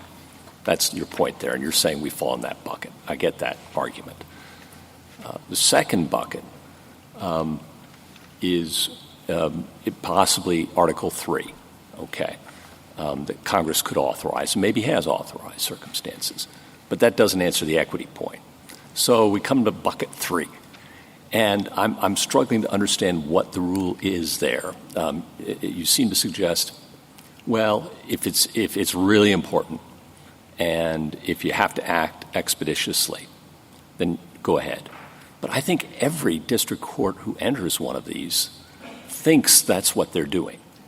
So what's the constraint there? If you share the government's concerns about the rise of these things in the last few decades, what teeth does any of that have? So I do feel like something of an amicus to this question because nothing in my injunction rises or falls on this third bucket. So I'm happy to answer questions. I need all the amici I can get. Fair enough, Your Honor. So I would say two things about that. The first is it does require reading the history in a way more like I do, which does not create a single bright-line rule that this is never available. Obviously, if someone reads the history as saying it's impossible. I'm spotting you that for Great. the purposes of my question. Great. I'm not granting I thought you might not, Justice Gorsuch. But I'm spotting it to you, and I'm just saying, well, okay, what would that look like, and how would that be any different from what we have experienced over the last few decades? So this is a way in which my first bucket and my third bucket are actually going to relate for a moment, so I think this is... No, it's helpful, I promise. Don't get to squiggle out into the first bucket, okay? We're in the third bucket. I'll answer for the third bucket, which is I think it requires having district courts consider the availability of the alternative and explaining why it's not workable in the case. I think we've told them to do that, and... how many times do we have to tell them to do that? And I think, in fairness to them, that's they think they have. So let's, again, would any case over the last 30 years come out differently under your view of the rule in the third bucket than has? Yeah, so there's a couple of examples where we don't think universal relief was appropriate. I'm most familiar with the state litigation, so most of my examples will probably come from there. But I heard my friend on the other side mention the DACA litigation, where Texas sought the termination of DACA, and ultimately the Fifth Circuit terminated DACA specific to Texas alone. And we thought that decision was exactly right because of the nature of the harms in that case meant that Texas could get full relief for its harms. Well, now we're back to the first bucket. We're just satisfying I take the point. I'm so you sorry. See what I'm saying? I take the point. Yes. Yeah, I get that we're going to always revert back to the first bucket, but that means the third bucket's empty. I totally take the point. I think AARP is a good illustration of the third bucket that this court confronted recently, where it was the case that there was this rush, just a few hours, not possible to go through class certification. You heard my friend on the other side talk about the rigors of class certification, and I don't think my friend on the other side would agree. It could be done in 3 hours through the night, and so there were necessity to step in. Do you agree about the rigors of class certification? It seems to me that 23B2 classes, and you probably, if you have to, are going to be arguing that they're not so rigorous to meet for injunctive relief for national policies that are uniform? So the most important thing that hasn't come up in the discussion this morning yet is that they're not available for state litigation. Mm-hmm. It talks about persons. It talks about appointment of class counsel. It talks about going through this certification process. States, this court's precedents are really clear about parents patriae lawsuits. States can't represent those individuals in class actions, nor would we try to. Mm-hmm. They can't represent us, and you don't have classes of states. So the whole framework doesn't apply to state litigation. So I understood how it might come up as an alternative for some other cases you might see in the future. But for the injunction you have in front of you from the states, the whole class device doesn't even work as an alternative. So I don't see how it can be the answer for us. But why should you care if the class device doesn't work as an alternative if you have bucket one? Like you don't really need the class device. I think what you're saying is, well, it'd be frustrating for states not to have the class device when the individuals have it. But I don't see why that's true if giving you complete relief in bucket one solves your problems. So I should be very clear, and I'm sorry for the confusion on this. This goes back to my colleague with Justice Gorsuch. When states are seeking the relief, states are seeking it in bucket one and bucket two. As an amicus to the other injunction I recognize courts are looking at, I think bucket three could be available. We aren't seeking relief when it falls into bucket three because, as I was saying earlier, we're not going to be seeking relief for other parties. This court's cases, like Brackeen, make very clear we aren't suing to vindicate the injuries that third parties and our residents are suffering. So when states come before you, the questions that you would ask are the alternative ways of remedying our injury going to be practically or legally workable? And you're going to ask, did Congress authorize it, which gets to the vacator question, which gets to the Hobbs Act question, and so on. And on that first bucket, which I think describes this case well, I had a hard time with some of the colloquies earlier today because I think they were missing some really serious burdens that the states are still going to have to bear in this case if we get something less than a nationwide injunction. I think it's going to hinder the administration of our benefits programs. I think it's going to hinder the participation in our benefits programs. And I think it's going to produce unprecedented chaos on the ground. And I might offer examples of each. Before you do, I'm sorry, I got one more. Not at all. How would you get the merits of this case to us promptly? So there's two different ways that this court could think about doing it. So the first is, I heard a couple colloquies earlier today to suggest that maybe the states should sort of have to take some of the burdens on ourselves because, okay, some people move in. Maybe that's just something that equity shouldn't care about. And it may be true, this is Hornbook equity, that in some cases states don't get complete relief for the harms that they suffered. We just have to eat some of the administrability burdens. But the merits have always come into that, because that is just about remedying a party's own injuries. And the strength of the ability to remedy our injuries is going to turn on a peak on the merits. This is partially Ohio versus EPA and building on Justice Kavanaugh's Labrador concurrence, where this court said you might have some states who really like a policy and some states who want to get relief from the policy, and how you reconcile those two things, who should get relief, who should benefit from the policy, will turn in part on a peak at the merits because we have a greater right to relief from it. I appreciate that. How do we get to the merits fast?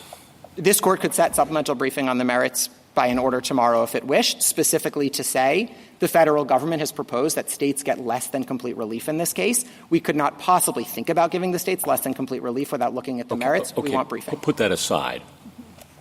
Assume we've just got the remedial question before us, and we're going to decide the remedial question one way or the other. Then what?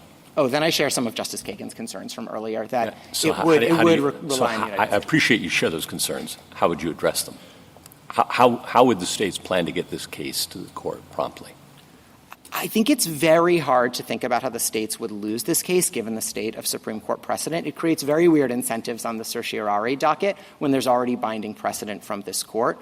We do suffer harms from the application of this executive order beyond our borders that we need relief from. If we don't get a full remedy from that, I suppose we could ultimately seek cert before judgment on the basis that we still have Article III injuries that we're suffering, but we'd be asking this court to grant review from a circuit precedent we won on the basis that we have continued injuries. It's not impossible. This court knows best when it grants cert and when it doesn't. I would think it's not the cleanest way to tee up a case historically, and so it would raise some real concerns to the colloquies earlier today about how this case would ultimately come before this court. Are you telling us that we really can't decide the question that we asked to have briefing and argument on without taking a peek at the merits?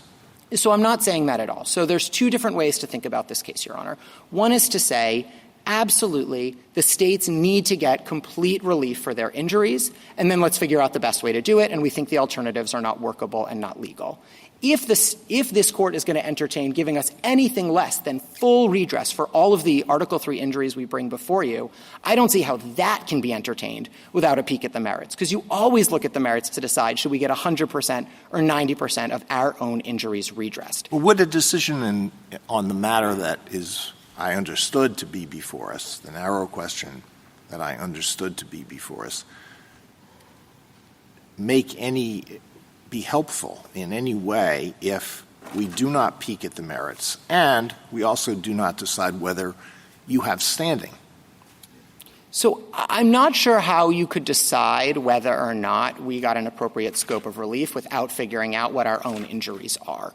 Because how you decide, this is the United States' own argument, how you decide whether or not we should get relief for our own injuries turns on what our injuries are that require relief. And so I do think we have pretty significant pocketbook injuries like in Nebraska to the tunes of millions of dollars. And whether we get those remedies or don't get those remedied is going to turn on the merits, is going to turn on the nature of the harms, and then ultimately the workability of the alternatives. Thank you, counsel. Justice Thomas? Justice Alito? Well, General Sauer began by outlining problems that he sees being created by universal injunctions. And he said that the issue was a non-ideological issue and a nonpartisan issue. Do you agree with that? I do think presidents of both parties have objected to nationwide injunctions. I agree. So what do you say about the practical problem? So let's put out of our minds the merits of this and just look at the abstract question of universal injunctions. What is your response to what some people think is the practical problem? And the practical problem is that there are 680 district court judges, and they are dedicated and they are scholarly, and I'm not impugning their motives in any way, but sometimes they're wrong. And all Article III judges are vulnerable to an occupational disease, which is the disease of thinking that I am right and I can do whatever I want. Now, on a multi-member appellate court, that is restrained by one's colleagues. But the trial judge sitting in the trial judge's courtroom is the monarch of that realm, and there are situations in which trial judges, the president does something. It could be President Trump, it could be President Biden, it could be President Obama. The trial judge says this is unlawful, and I'm going to enjoin it, and I'm convinced I'm right, so I'm not going to stay the injunction. And then an application is made to the Court of Appeals to stay the injunction. The Court of Appeals gives it the back of the hand, and then the case comes immediately to us in the context of an emergency application. And some of us have said, well, we don't think we should do anything in those situations unless it is indisputably clear that the court below was wrong. So what do you say to that practical problem? So we're mindful of the practical problems. I will say the states have had a through line as well across administrations. We have never believed, even as nationwide injunctions restrained policies that we favored, that they were categorically off the table. We've always taken the position that they are sometimes available in narrow circumstances, whether we like the policy or don't like the policy. And so you might have some cases where the nature of the harm, this is the DACA example from my friend on the other side, where the nature of the harm which was Texas saying it had to give benefits to residents in the state, is actually entirely remedied by a nationwide state-only injunction that applies just to Texas, because that might incentivize individuals to leave Texas, and then Texas doesn't have to give them benefits anymore. So you might have a case like that. But sometimes you are going to have cases where it is impossible to remedy the state's own injuries, and the alternatives are not practically or legally workable. And that describes this case perfectly. And so I don't think the answer is a bright line that means even in those situations it's not possible for the states to get relief. In deciding the question that is before us here, do you think we should never mind, I withdraw that. I have no further questions. Justice Sotomayor?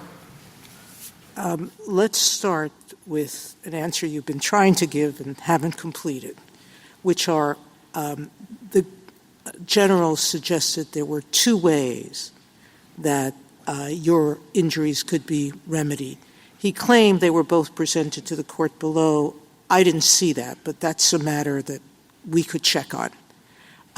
Do you agree with me that they were not presented to the courts below? I do agree with you. So I want to be very clear, because I think there's some confusion across the briefing here. Right. We agree, and I don't think the First Circuit disagreed. They objected to the nationwide injunction in the district court, and we attached the briefing and we attached the transcript. What they didn't do is provide some of the alternatives they've pressed in two sentences in their emergency application. Okay. Yes, they did not. So now go through why you question whether there are two suggestions now that they've only raised before us are inadequate to remedy all of your harms. Yeah, because complete relief, he says that there is situations in which you grant relief that will benefit third parties. Why is your relief necessary to give you complete relief, even though it benefits these parents in other jurisdictions? So I don't think there's any serious dispute that if you limit the relief to babies born in New Jersey, we won't get complete relief, because 42 U.S.C. 1396A, the Medicaid statute, requires us, the states, to do the citizenship verification. So it's not true that they can simply handle it all for themselves. Federal law requires us to undertake those responsibilities. And we have, in New Jersey, 6,000 babies born out of state every year. When they come into the state and they need benefits, the Boyle Declaration from Massachusetts suggests that's going to cover 40% of kids.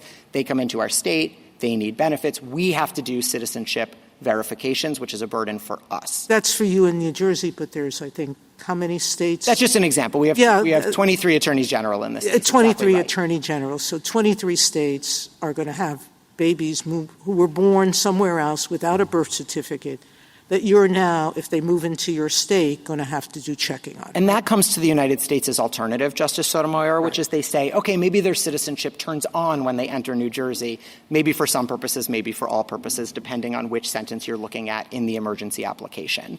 And there are three problems either way. The first is it will undermine the administration of our benefits program. So individuals will move in. When they were born, they were treated as non-citizens. They didn't get Social Security numbers because they wouldn't have been eligible for the enumeration at birth program in their states. And they're going to arrive and they're going to seek benefits that we administer. But federal law requires that they have Social Security numbers for the administration of those benefits. This is 7 U.S.C. 2025 for SNAP. This is 42 U.S.C. 1320b7 for TANF, for Medicaid, and so on. So they're going to need to have Social Security numbers. They're going to arrive without them, even though they were, under this Court's precedents, citizens who should have been in the enumeration at birth program, who should have had Social Security numbers. And it's going to be a burden on us, either in delaying the benefits, training county social service workers, in having to administer benefits without the SSNs on a provisional basis. So that's the administration of the benefits. Let me give an example on participation, which we have responsibility for as well. These are babies who were told that their families were told that the babies are undocumented, they aren't citizens, they're not eligible for these federal programs when they were born. They come into our states, they think they're now ineligible. They don't realize their child is a citizen entitled to these federal benefits. And so what will happen is we bear the responsibility, putting in our own state Medicaid plans, of getting them enrolled. And that's 42 U.S.C. 1367BB. So we're responsible for putting in our plan how we're going to enroll them. We have to incur substantially more costs to get them enrolled in our programs because they think they're undocumented, they think they're ineligible because of where they were born, even though their citizenship has now turned on when they cross state lines. And then the last point is we've never in this country's history since the Civil War had your citizenship turn on when you cross state lines. So we don't have answers to these workability questions, not just because it wasn't presented in the district court, not just because it's two sentences in an emergency application, but because for over a century, executive practice has been uniformly to the contrary, building on this court's decision in Wong Kim Ark. So we genuinely don't know how this could possibly work on the ground. And although my friend on the other side has complained that they weren't able to give guidance, the states didn't object to guidance. The states have no quarrel with internal steps. And if they want to put out guidance that says, if Wong Kim Ark gets overruled, this is what we would do, that's fine. What they can't do is require us to take any steps or issue guidance that requires everyone to start planning for something that is so patently against this court's own settled precedent. Now, going back to the history question that Justice Thomas started with, you relied on the Bill of Peace. You relied on the tax injunction of the 19th century, and not so far in the 19th century. 1891 just about the time that the 14th Amendment was adopted, okay? At any rate, there are other cases, one of our amici points out to them, the Pierce versus Society of Sisters case, the West Virginia State Board of Education case. Those were earlier than the 1960s. In the Pierce versus Society of Sisters, the court affirmed a universal injunction that wasn't even sought by the parents, correct? That's right. And there what we said was their states were imposing criminal penalties on parents who sent their children to private school. And just 2 plaintiff schools sued against that penalty. They sought and won an injunction that categorically restrained the state from enforcing the law. That was 1925, correct? That's right. And similarly with West Virginia, saluting the flag by Jehovah's Witnesses. The injunction was universal.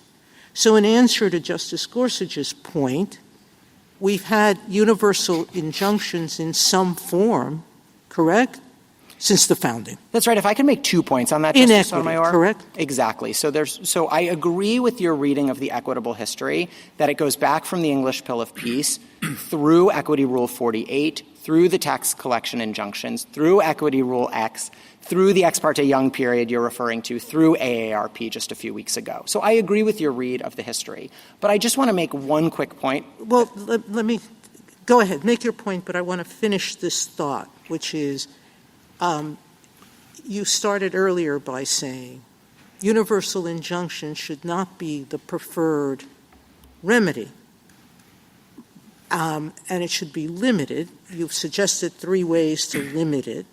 I agree with you, those 3, and yours clearly falls within one. That's your claim. But the point that I think my 2 other colleagues are raising is, how do we ensure district courts are following that? So if I can make a point about the history and then make a point about the guidance. On the history, I understand that the United States at the podium today tries to make the history all about what it calls indivisibility cases where there's just a unitary on-off switch, as it were, and either something happened or it didn't happen, like a redistricting plan needs to be completely redone or a power plan is on or it's off. But if I could give an example that shows it's not quite so limited and it very much requires looking more broadly at what's practically or legally workable on the ground, I would point to apportionment as an example. So say that there's an executive order that says we're just not going to count minors, people under 18, in apportionment anymore. We're only going to count people who are voting age. And the state of New York files a lawsuit, and it wins its lawsuit, and all of its 17 and under-year-olds get counted for apportionment. That isn't indivisible in any way. It's not a redistricting plan. It's not a power plant. But it is going to skew apportionment in a way that is totally unfair, practically and legally, to third parties, because now 17-year-olds are being counted in New York, but they're not being counted in Oklahoma.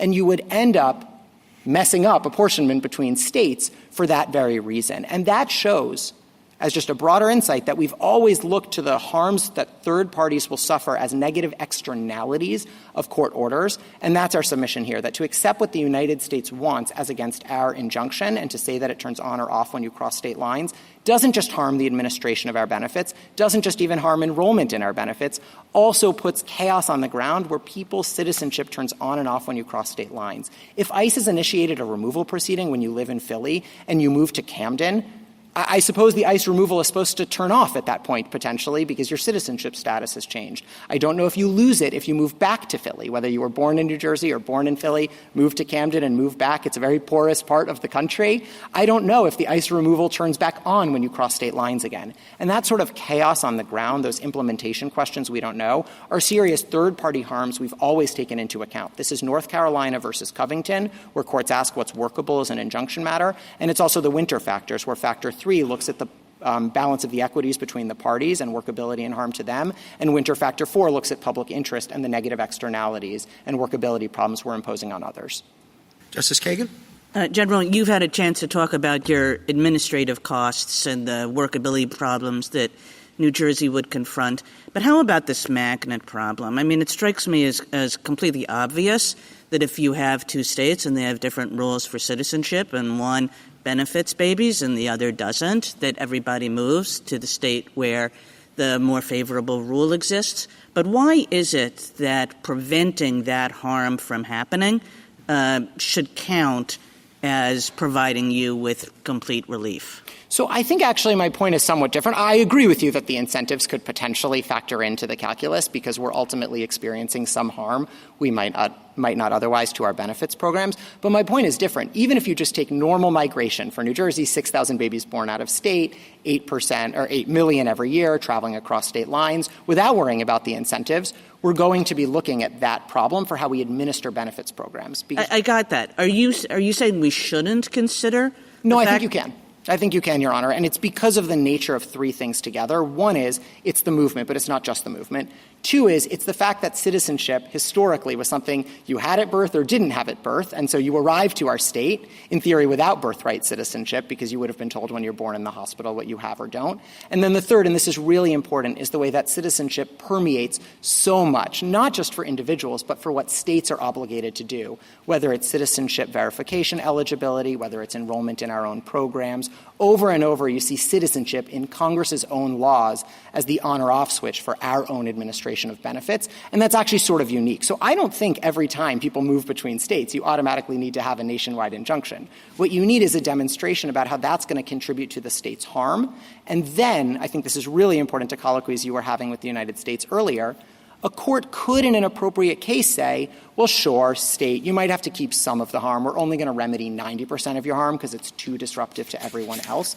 But I don't think you can do that in a case without looking at the merits, because whether we should get to 100% of our injuries taken care of or 90% of our injuries taken care of will always involve the strength of our merit showing, and I don't see how you could have a stronger merit showing than we have here, 127 years of Supreme Court precedent, over a century of executive practice, and congressional statutes that codified both into law in 1940 and 1952. And given that strength of the merits and the settled precedent, combined with our nature of harm, I don't think this is a close case for why we need national relief to remedy our injuries. Thank you.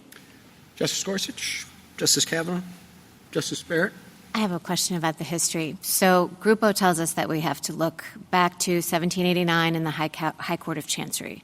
So I appreciate that there have been some cases from later, and you were talking about some of those with Justice Sotomayor from the early 20th century, maybe the late 19th century. Can you say, and let's say that I think the Bill of Peace is more like a representational suit that is a forerunner to the class action. What do you think is your very best example of something that would look at the period that Grupo tells us is relevant, that would support something that looks like universal relief? So I do think from 1789, from English equity, I do think the best example is the Bill of Peace, and so I understand if we see it differently, it's a fair point. I will just say quickly on Grupo Mexicano, its own tradition, and this is sort of the analogical reasoning you talked about in Rahimi, it looks at that period, but in other times we've also looked at American tradition to see analogically how we've liquidated that tradition or not. And in American equitable tradition, this is Equity Rule 48, which specifically said non-parties are not bound by certain relief, and even as they may benefit from it. And I take that to be the principal reason my friend on the other side thinks that bills of peace look much more like class actions than they ultimately look like universal injunctions. And Equity Rule 48 was to the contrary. Tax collection injunctions in American history were to the contrary. So I just have a hard time with that reading, even though I agree with you that you would be starting in the founding trying to do analogical reasoning based on what Grupo Mexicano says, but using American equity to answer some of the unresolved ambiguities. I completely agree with you. Need some analogical reasoning, and I don't think that Grupo completely rules that out. And I think even if you talked about the distinction between a Bill of Peace and a class action, you would be looking at some of that doesn't have to be called the same thing. I think the problem is when we have such a party-centric history, if it has to be reasoning that fits within the confines, then I think we have a little bit of trouble. Let me just ask you one question about relief.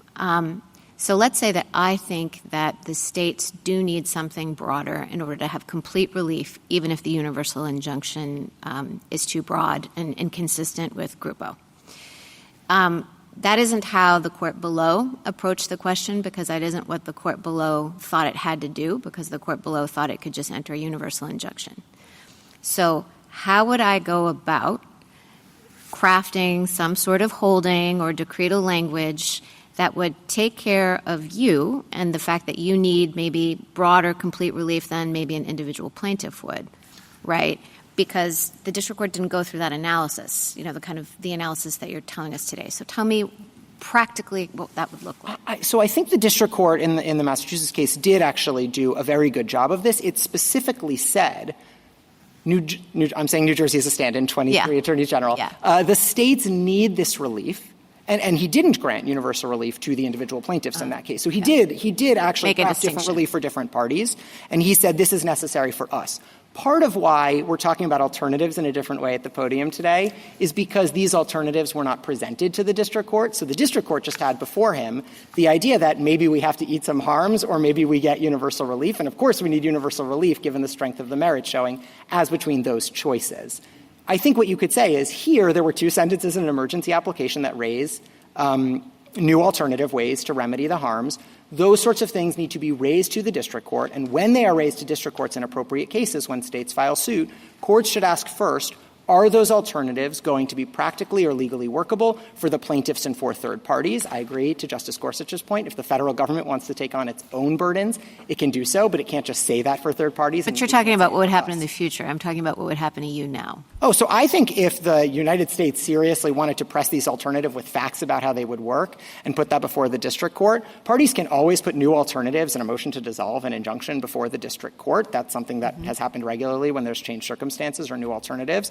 They're welcome to do that in this case or in any other, but then they're going to have to put forward actual facts about how it's practically or legally workable. I will say on its face, these two sentences don't look practically or legally workable for the reasons I raised, but they'd have to make that showing in the district court in the first instance. Thank you.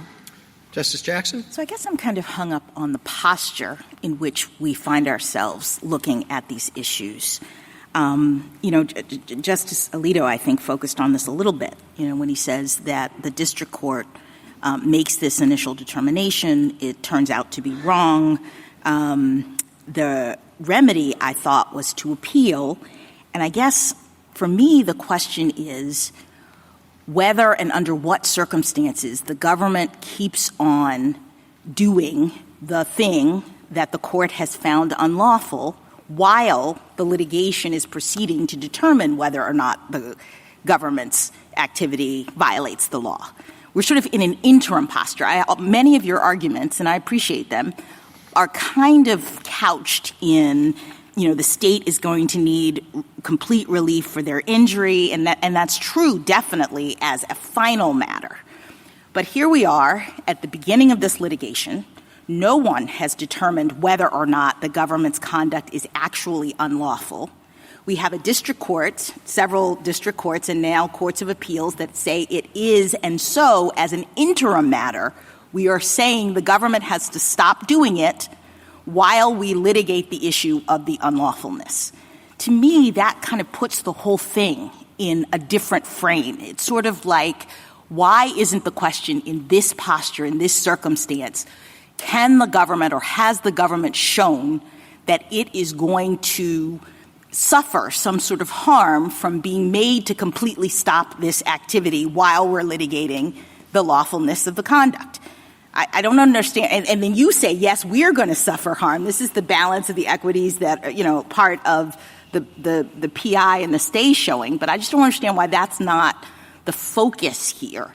And I don't know what and I apologize because I didn't get a chance to ask Mr. Sauer this, and maybe he can address this on his rebuttal. But, what problem is the government facing as a harm matter from being completely told it has to stop doing this while we, the court system, determine whether or not its conduct is lawful? So we included this in our application. We do think this case is quite unique in that I do think it's hard for the government to show in this particular case that it needs to be able to act contrary to this court's settled precedent. That's obviously come up in a couple of questions today. It's something, if I realize the elephant in the room, I've often been asked to assume that the merits are put to the side, and I'm fine assuming that for those questions. But to your point, you're not wrong. It is quite striking, obviously, that it's not just that district courts are saying This looks like it might be unlawful. They're saying Wong Kim Ark settled this exact issue 127 years ago. This court has reaffirmed it since. Over a century of executive practice is built on that, and Congress has codified that directly into law. So I do think it's a particularly unusual case for the government to be saying that it has been quite so harmed and needs this kind of relief. But at the end of the day, I'm happy to join issue on when relief may or may not be appropriate, and I just think we're clearly on the positive side. But you're saying that at least in some circumstances, from your perspective, in order to even decide whether or not you are entitled to an interim complete injunction, the court's now going to have to peek at the merits while the merits are being litigated. I think the court always has to peek at the merits in deciding whether the party itself should be getting relief from its harms, including complete relief, as even the United States accepts. So those are all four of the winter factors. You have to figure out what the irreparable harm is that you're trying to deal with. You have to figure out if we have a sufficient merits showing in order to eliminate that irreparable harm. And depending on the strength of the merits showing, you're also looking at winter's factors 3 and 4. So this court has given 4 winter factors that I think are quite useful in most cases. I took my friends on the other side to be saying, well, beyond the winter factors, there's this bright line rule from Article 3 or the history of equity that just says it can never get to this point. I obviously disagree a bit with them on the reading of that history, but I just think it has no bearing on the case that the states bring to this court here. Thank you. Thank you, counsel. Ms. Corcoran? Mr. Chief Justice, and may it please the court, the executive order's stripping of citizenship from U.S.-born children is contrary not only to the 14th Amendment's plain text, but also our common law history, this court's precedent, a federal statute, and over a century of executive branch practice. Every court to have considered the issue agrees that the order is blatantly unlawful, a determination the stay application does not challenge. The government instead argues that Article 3 and equitable tradition categorically prohibit providing non-party relief from the order's enforcement, regardless of the order's illegality or the irreparable harm it inflicts. The government is wrong. It is well settled that preliminary injunctions may benefit non-parties when necessary to provide complete relief to the plaintiffs or when warranted by extraordinary circumstances, both of which are true here. The court should reject the government's efforts to stay a preliminary injunction that maintains a status quo all 3 branches of government have ratified and operated under for over a century, and that prevent the catastrophic consequences that will result for the plaintiffs and our country if the government is allowed to execute an unconstitutional citizenship stripping scheme simply because legal challenges take time. I welcome the court's questions. You say the government is wrong about the availability of preliminary injunctions. On what do you base that? So I think that the 2 reasons I identified, one, it is well settled, and I understood General Sauer to agree today, that universal injunctive relief is appropriate when necessary to provide complete relief to the plaintiffs. That is the case here, and I'm happy to talk about that. But I also, this court has long recognized the availability of universal injunctive relief in extraordinary circumstances where it's justified. I think I would focus particularly on the public interest and equities prongs of the winter test. And I'm happy to talk about that as well. But I think those are the 2 reasons the government. Do you think that if, even if one considers the history not to support you, that the pragmatic considerations and the policy considerations should override that? So again, I would put us in the complete relief bucket. So Mr. Feigenbaum, I'll put on my amici hat in answering that question. I understand General Sauer's proposal to be that we channel all of this through Rule 23. I think that is a historical one. It's inconsistent with the Rules Committee's understanding of the rules. Both, if you look at Rule 23, Rule 65, and Rule 71 together, they establish that Rule 23 is not the channeling mechanism that the government's suggesting. I'll start with Rule 71 because it's responsive, Justice DeBarrett, to your question earlier about whether non-parties can enforce orders. Rule 71 explicitly contemplates that and says if a non-party receives relief, they are entitled to enforce it. I'd point also to Rule 65, the preliminary injunction rule. In 2017, the Rules Committee considered a proposal from Professor Bray to amend the rule to prohibit relief to non-parties. The committee rejected that proposal because it found that it ran afoul of the Rules Enabling Committee. And then I'd end by pointing to Rule 23 itself, which says nothing about it being a channeling mechanism. In Principe v. Scarborough, this court said, we don't treat the rules as excluding background equitable practices. And here, Rule 23 doesn't even contemplate preliminary relief. It's focused on permanent injunctive relief, and I think that's because, as we've been discussing, it's very difficult to get class certification in time to have preliminary relief, so you're doing putative class relief, which is the exact same thing as what's happening here. Well, why can't you get putative class relief in a preliminary injunction or TRO posture? You mean, in the get relief context. for a putative class in a TRO or PI posture? I certainly think you can. The court did that recently in AARP. My point is when the court does that, it's relying on the equitable authority it has to enter that sort of relief, not on the Rule 23 mechanism, because the class isn't binding until after certification, until after final judgment. If that mechanism is available, whether one way or another, doesn't that solve a large part of the problem in a way that complies with the rules, the problems with universal injunctions that have been identified by administrations of both parties? Go through Rule 23 and do what's needed there, and people are bound then, so that's a wrinkle. But why doesn't that just solve the problem? Right. So they're not going to be bound until after you get past class certification. So we're talking I understand that. And for that reason, I would go to Justice Alito's point earlier that all you're doing is taking the non-party injunctions that are happening now outside of Rule 23 and shoving them into Rule 23. It doesn't address the forum selection concerns. It doesn't address the concerns about the emergency docket. It complies with the rules. I mean, the law, we care about technicalities, and this may all be a technicality, but it seems to me the technicality of Rule 23 and the history of that provides, 23b2 provides a mechanism to do what's needed here in terms of getting relief to people. And if you have PIs available for putative classes, that seems to solve the issue for preliminary relief and the timing issue as well. So B2 provides for permanent injunctive relief. It does not provide for preliminary injunctive relief. Again, Rule 23 does not purport to be the exclusive channeling mechanism. And as I said, the Rules Committee doesn't think it did. So it would be this court kind of projecting its own policy decision to treat Rule 23 that way. And I would come back again to Justice Alito's concerns. That is not actually addressing the court's emergency docket. It's just now we're slapping a label of class certification on it.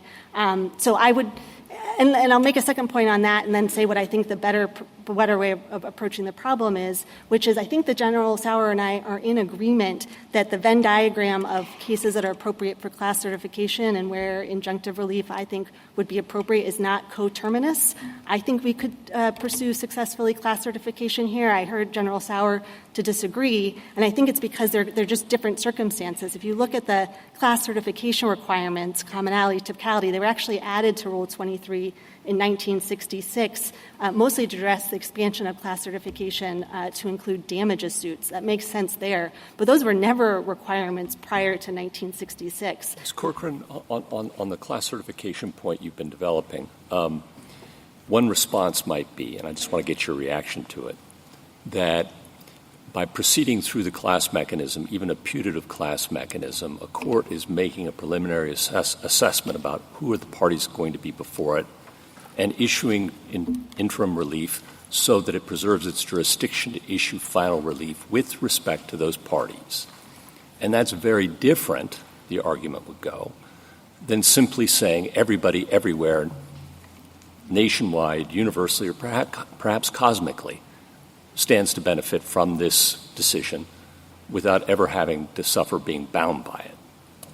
Thoughts? So I would say, again, that's an ahistorical approach. You haven't had that sort of Rule 23 assume for the moment that we read bills of peace, which I understand to be your best set of cases, to be prototypical of what is now Rule 23.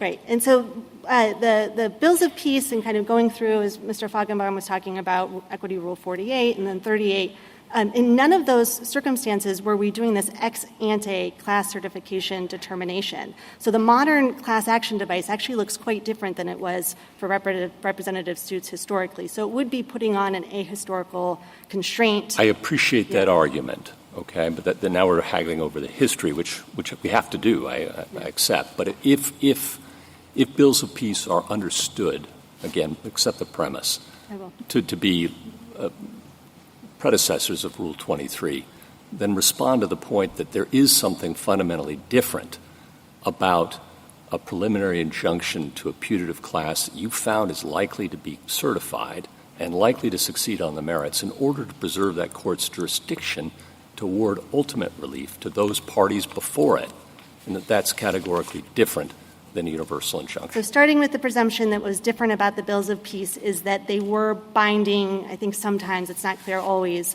at the end when they were getting to final judgment. I would go back to Grupo Mexicano, to Justice Barrett's point, although that was the high watermark of this equitable originalism, the way the court articulated the test, it focused on 1789, but the actual analysis in Grupo Mexicano focused on 1890 through 1942.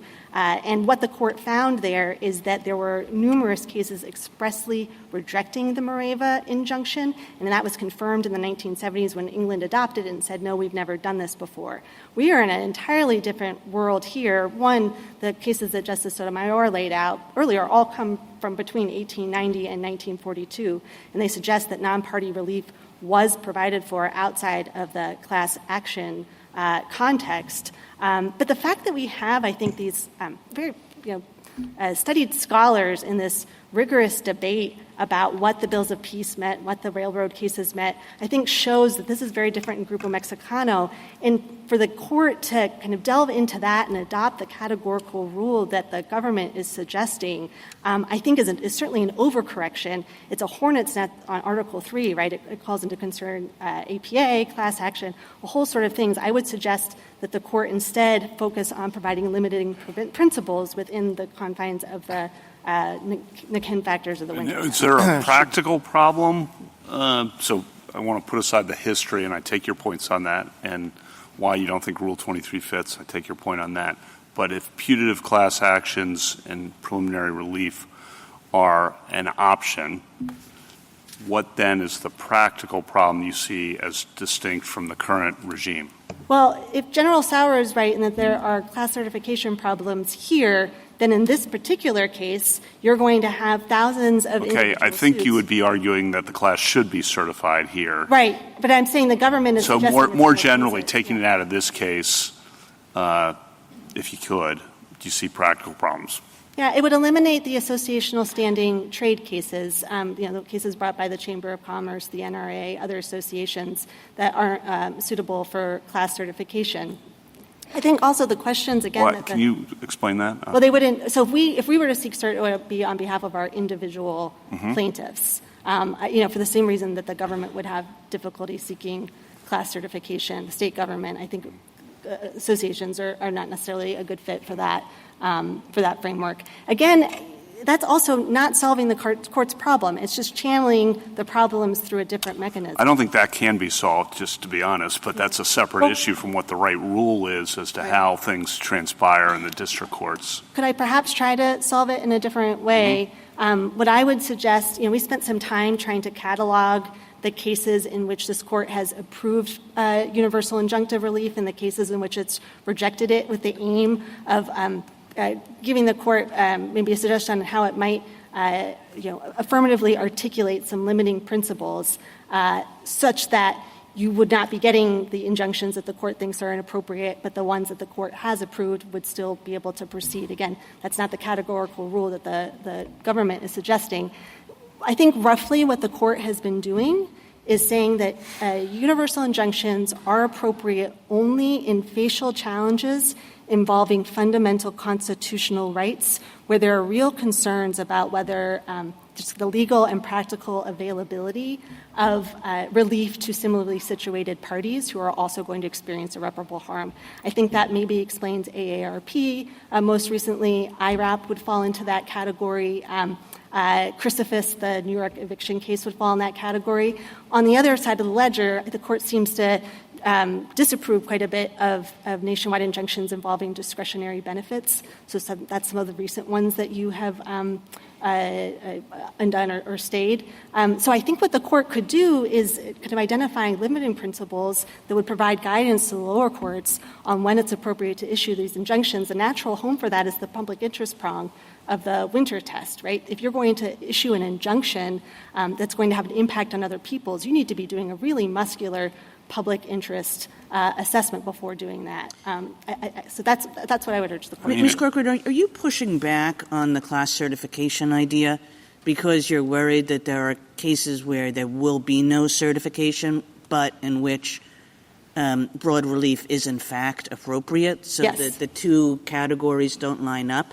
And if that's why you're pushing back, why are you worried about that? What are the cases you're worried won't line up properly in that way? The government has suggested it's going to argue that here. Again, I think the commonality, so thinking about questions like common injury make a lot of sense when you're talking about class-wide damages, less so when you're talking about a facial challenge to a constitutional violation. So I think it's a bit of a mismatch. And again, it's not what Rule 23 was ever intended to do. And it doesn't solve any of the court's policy problems. So I think it's a lose-lose-lose proposal that the government is offering. I'm a little concerned that I have focused a lot on my amici hat and haven't actually explained to the court why the injunction is necessary for complete relief here. But I don't want to pivot too quickly, but I want to make sure I address our primary argument as well. Tell us why it's necessary for complete relief. Thank you. For two reasons. The first is that a plaintiff-specific injunction would not be administratively workable. I'll explain that in a second, but I want to note the second one is that even if it were workable, it would require the association members to identify and disclose to the government an association that puts them at great risk of adverse consequences, detention or deportation, even if they're here lawfully. And so it's not complete relief to require the plaintiffs to make dangerous disclosures in order to claim the constitutional right. And then maybe I'll pivot back to the workability unless there are questions about that. Yeah. Sorry. Very briefly, and then we'll move on to the next stage of our questioning. So the government's workability argument with respect to the individual plaintiffs, the private plaintiffs, is wholly tethered to its argument that the injunction should be limited to the 16 named plaintiffs. It has offered no argument for how it would administer, how state and local agencies could administer an injunction that was narrowed to the ASAP and CASA members. So I think that's probably the end of the road. Mr. Feigenbaum made the point that they can always go back to the district court and ask for the injunction to be dissolved if they present some sort of workable proposal. They haven't, and I don't think they can.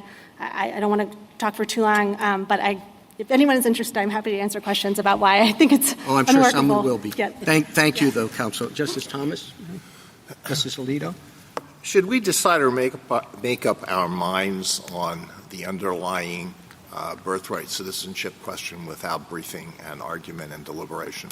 I think that we would be very eager to do supplemental briefing on that. General Sauer noted that none of the parties had asked for cert before judgment. We couldn't because we keep winning. I will ask right now for cert before What's judgment. the answer to my question? Yes, I think you can grant cert for judgment. That wasn't my question. Yeah, but I will say, I think... All right, that's all right. You don't want to answer it. That's no, fine. I will. I have if I could give an answer, which is that I think it's very difficult, if or not impossible, for the court to do a meaningful in-Ken analysis without taking into account the fact that the government is asking the court to allow it to ignore this court's precedent, to ignore a duly enacted statute, and to upend 100 years of executive branch practice. So I think, although the government has attempted to separate them, that really the merits are embedded in the in-Ken factors. Justice Sotomayor? I find it hard to understand how a district court, in looking at a preliminary injunction under the winter factors, where we said that the likelihood of success on the merits is the keystone, how we could separate that out and say the keystone of whether you're entitled to universal injunction is the only merits question because the other factors are not eliminated by Winter. You have to balance the equities, and you can't balance the equities without the merits, correct? I think that's right. I think also, irreparable harm is going to be very difficult for the government to prove if it's not contesting or at least not defending the constitutionality of the order because the government has no interest in enforcing an unconstitutional order. I'd also note there's a quote from Professor Bray in Justice Gorsuch's Texas Concurrence, and it's, "In equity, it all connects. The broader and deeper the relief the plaintiff seeks, the stronger the plaintiff's story has to be." So I think there really is kind of an equitable consideration here of the merits as well that just can't be extracted from the... Now, the state has explained why it can't pursue class action. So it admits it's limited to whether it's entitled to complete relief. But how about your organization? You sort of answered it, but I wanted to pin you down on that. Do you believe that associational organizations can seek class action? I believe our individual plaintiffs certainly can. Yes, there's no question. Yeah, I am nervous about the government's suggestion that it's going to oppose our class certification motion if we were to file one. I mean, class certification can be very discovery intensive. It could be the sort of thing that really delays our plaintiffs from getting the relief that they seek. Thank you. Justice Kagan? I guess what I worry about here, Ms. Corcoran, is that this case is very different from a lot of our nationwide injunction cases in which many of us have expressed frustration at the way district courts are doing their business. And, the typical way in which that frustration emerges is that legal questions are hard and they're complicated and different courts would decide them differently. And instead, because of the forum selection process, a party goes to one place. In the first Trump administration, it was all done in San Francisco. And then in the next administration, it was all done in Texas. Right. And there is a big problem that is created by that mechanism. And that leads to the questions to you and to General Feigenbaum, which is your third buckets, which are, if it's super important, or if it's quintessentially national, or whatever the way, is not going to solve our problem for that set of cases, which is not this case. This case, what's problematic about it is that the courts keep deciding the same way, and nobody really thinks that the lower courts are going to do anything different. Right. And for that reason, it does present the catch-me-if-you-can problem that Justice Jackson said, and the problem of how are we ever going to get a case here. But our general case is not like that, and I just want you to sort of comment on that. Yeah, I'd say first that the government's proposal of channeling through Rule 23 does nothing to solve anything you just described. I think the limiting principles that I was proposing, which again was just me trying to reflect back to the court, kind of the through lines that it's been identifying, are sufficiently concrete that if this court were to articulate them, it would cut back on the number of universal injunctions. Is it a facial challenge? Does it involve a fundamental constitutional right? Right. Those are concrete questions. And then I would point to Justice Kavanaugh's Poe concurrence. I think vertical stare decisis is going to be important here.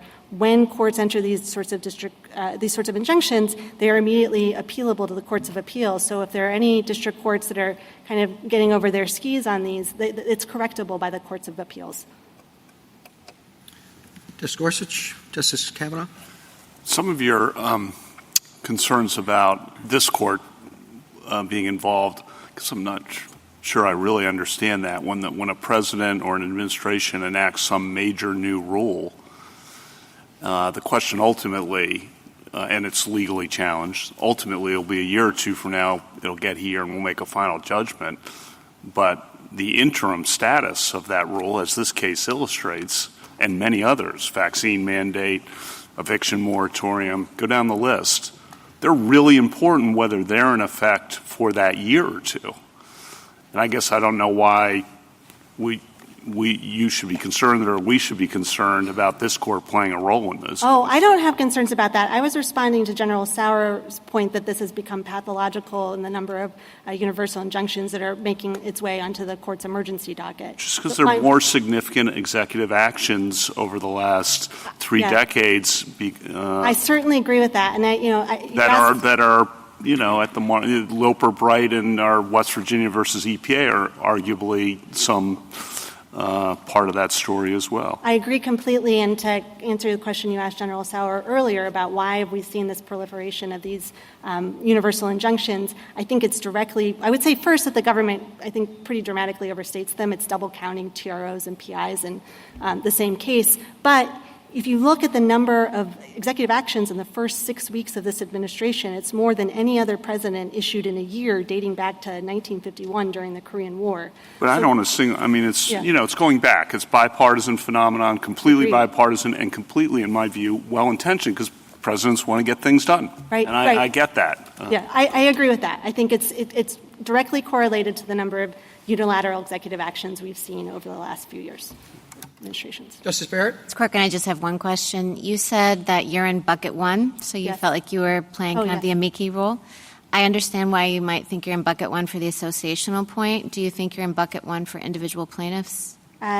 So I don't know that I would extract them because the universal named plaintiff. Like, let's imagine you had individual plaintiffs that are named members of the association. So I guess what I'm saying is let's take the association outside of it and let's just say that we're talking about individual plaintiffs. So would you put that in bucket 1? So there I would go to the second injury I had identified earlier, which is if you're asking, our individual plaintiffs have pseudonyms right now, that would be contemplating a scenario where they would have to identify themselves to the federal government and say, I am an ace, or I'm the plaintiff in this case, at which point they are immediately vulnerable to deportation, even again if they're here lawfully. We've seen the government removing visa holders and asylum seekers.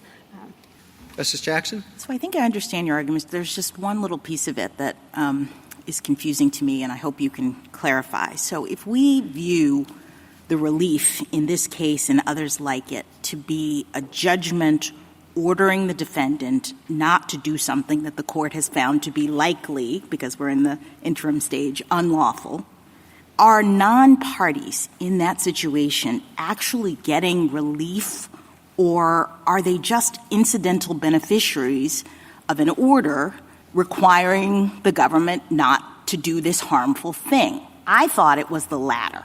Yeah. And that just, the government is told by the court, don't do X. And, of course, anybody who would have been harmed by the government doing X is benefited by that. But they're not really, I thought, getting relief. But here's where I get confused, because I thought they're not getting relief because they can't come into court independently and seek a contempt ruling if the government continues to do the thing. They weren't parties. They don't have the judgment. That's what differentiates them from, say, the class action people or the plaintiff people.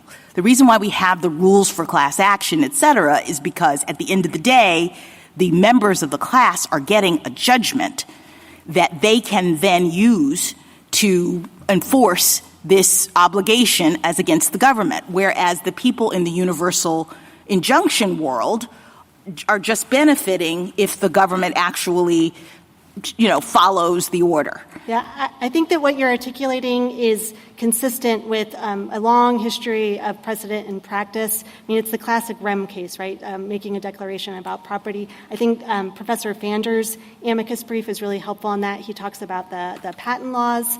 And I think you can see that same instinct in the court's cases that Justice Sotomayor was talking about earlier, right, the railroad rates, Barnett, Pierce v. Society of Sisters. And I guess my point is that's why we don't need Rule 23, because we're actually doing conceptually a different thing. We're not trying to give all these people, everyone in the world, some sort of enforceable right as against the government. We are simply just doing what courts do, I thought, which is telling the defendant over whom they have personal jurisdiction that they have to stop doing something unlawful. And, of course, that benefits people. But the thing that confuses me about your argument is that you alluded at the beginning to Rule 71 and suggested that the non-parties could somehow enforce this universal injunction. I didn't understand. I think Rule 71 contemplates that. It would be very onerous. I mean, I think when General Sauer, he was kind of contemplating the idea that, tens of thousands of people were going to have to come to court individually. Right, but I think if you're right about that, it undermines the point that I'm making because it puts people in the same place as the class action folks and the parties in a way that I think raises legitimate concerns that some of my colleagues have put forward with respect to universal injunctions. So the thing that distinguishes them is that universal injunctions are not benefiting or giving relief to non-parties in any meaningful sense, is my theory. I think both have always been true, and maybe they're in tension with each other, but Rule 71's originated in Equity Rule X, which was enacted was put in place in 1842, which had this same idea of, quite apart from representative suits, non-parties enforcing orders that provided them with relief. Although maybe this, as I'm talking, I think maybe I'm talking about under Rule 71, orders that provide relief. But let me just You're talking about injunctions. Yes, right. what I'm asking you is, in this very case, if we have a series of of plaintiffs, of actually named people, and they get an injunction, as the government says, against if they get a universal injunction, of what they call a universal injunction, the government cannot enforce this executive order. Can someone who is not a non-plaintiff come into court to enforce that if the government violates it? So I'm hesitant to say no, both because Rule 71 exists and those aren't my clients are my plaintiffs, and we needed this universal injunction. Yes, I understand. I'm just trying to figure this out. But I think both, I think both what you said is true. If we look at cases like Barnett and Pierce and we go all the way back, I think Justice Story's dissent that he signed on to in Cherokee Nation v. Georgia is terrific on this point. He was the preeminent scholar on equitable remedies, and he certainly thought, in the way that you're articulating, we are going to make a declaration about whether Georgia can enforce its laws on Cherokee Nation property, and that is just a declaration of the law that will have an impact on everyone. But I'm hesitant to say that Rule 71 doesn't have any application. Thank you. Thank you, counsel. Rebuttal, General Sauer. Thank you, Mr. Chief Justice. The original meaning of the Citizenship Clause extended citizenship to the children of former slaves, not to people who are unlawfully or temporarily present in the United States. The merits arguments we are presenting to the lower courts are compelling. We cite, for example, a host of 19th century authorities that point out that domicile was the touchstone of non-citizens being treated as having their offspring treated as citizens in that context. That is consistent with Wong Kim Ark as well as with the slaughterhouse cases in Elk against Wilkins, and the suggestion that our position on the merits is weak is profoundly mistaken. And that kind of snap judgment on the merits that was presented in the lower courts is exactly the problem with the issue of racing to issue these nationwide injunctions. The Chief Justice correctly pointed out that this court, if it wishes to address the merits expeditiously, has many tools to do so. Cert before judgment is one possible tool. There are also others. But this court should also address the scope of remedy, the remedial question that's presented in the application. That is an extremely urgent question. And one of the reasons it's an extremely urgent question is the limiting principles that my friends on the other side have been offering have all proven to be completely ineffective to slowing the essentially flood or cascade of universal injunctions that we see in these cases. The states here have a unique issue that hasn't come up yet, but for the reasons we state in our application, they lack third-party standing very clearly under cases like Murphy and Hayland and Katzenbach and Kowalski. So no injunctive relief should run to the states in this particular case anyway. And most fundamentally, the vision of the district courts that's reflected in the issuance of these nationwide injunctions is a vision of them as a roving commission to correct every legal wrong that they can consider and to exercise general legal oversight over the executive branch, which is what this court rejected in TransUnion. And for those reasons, we ask the court to grant the applications. Thank you, counsel. The case is submitted.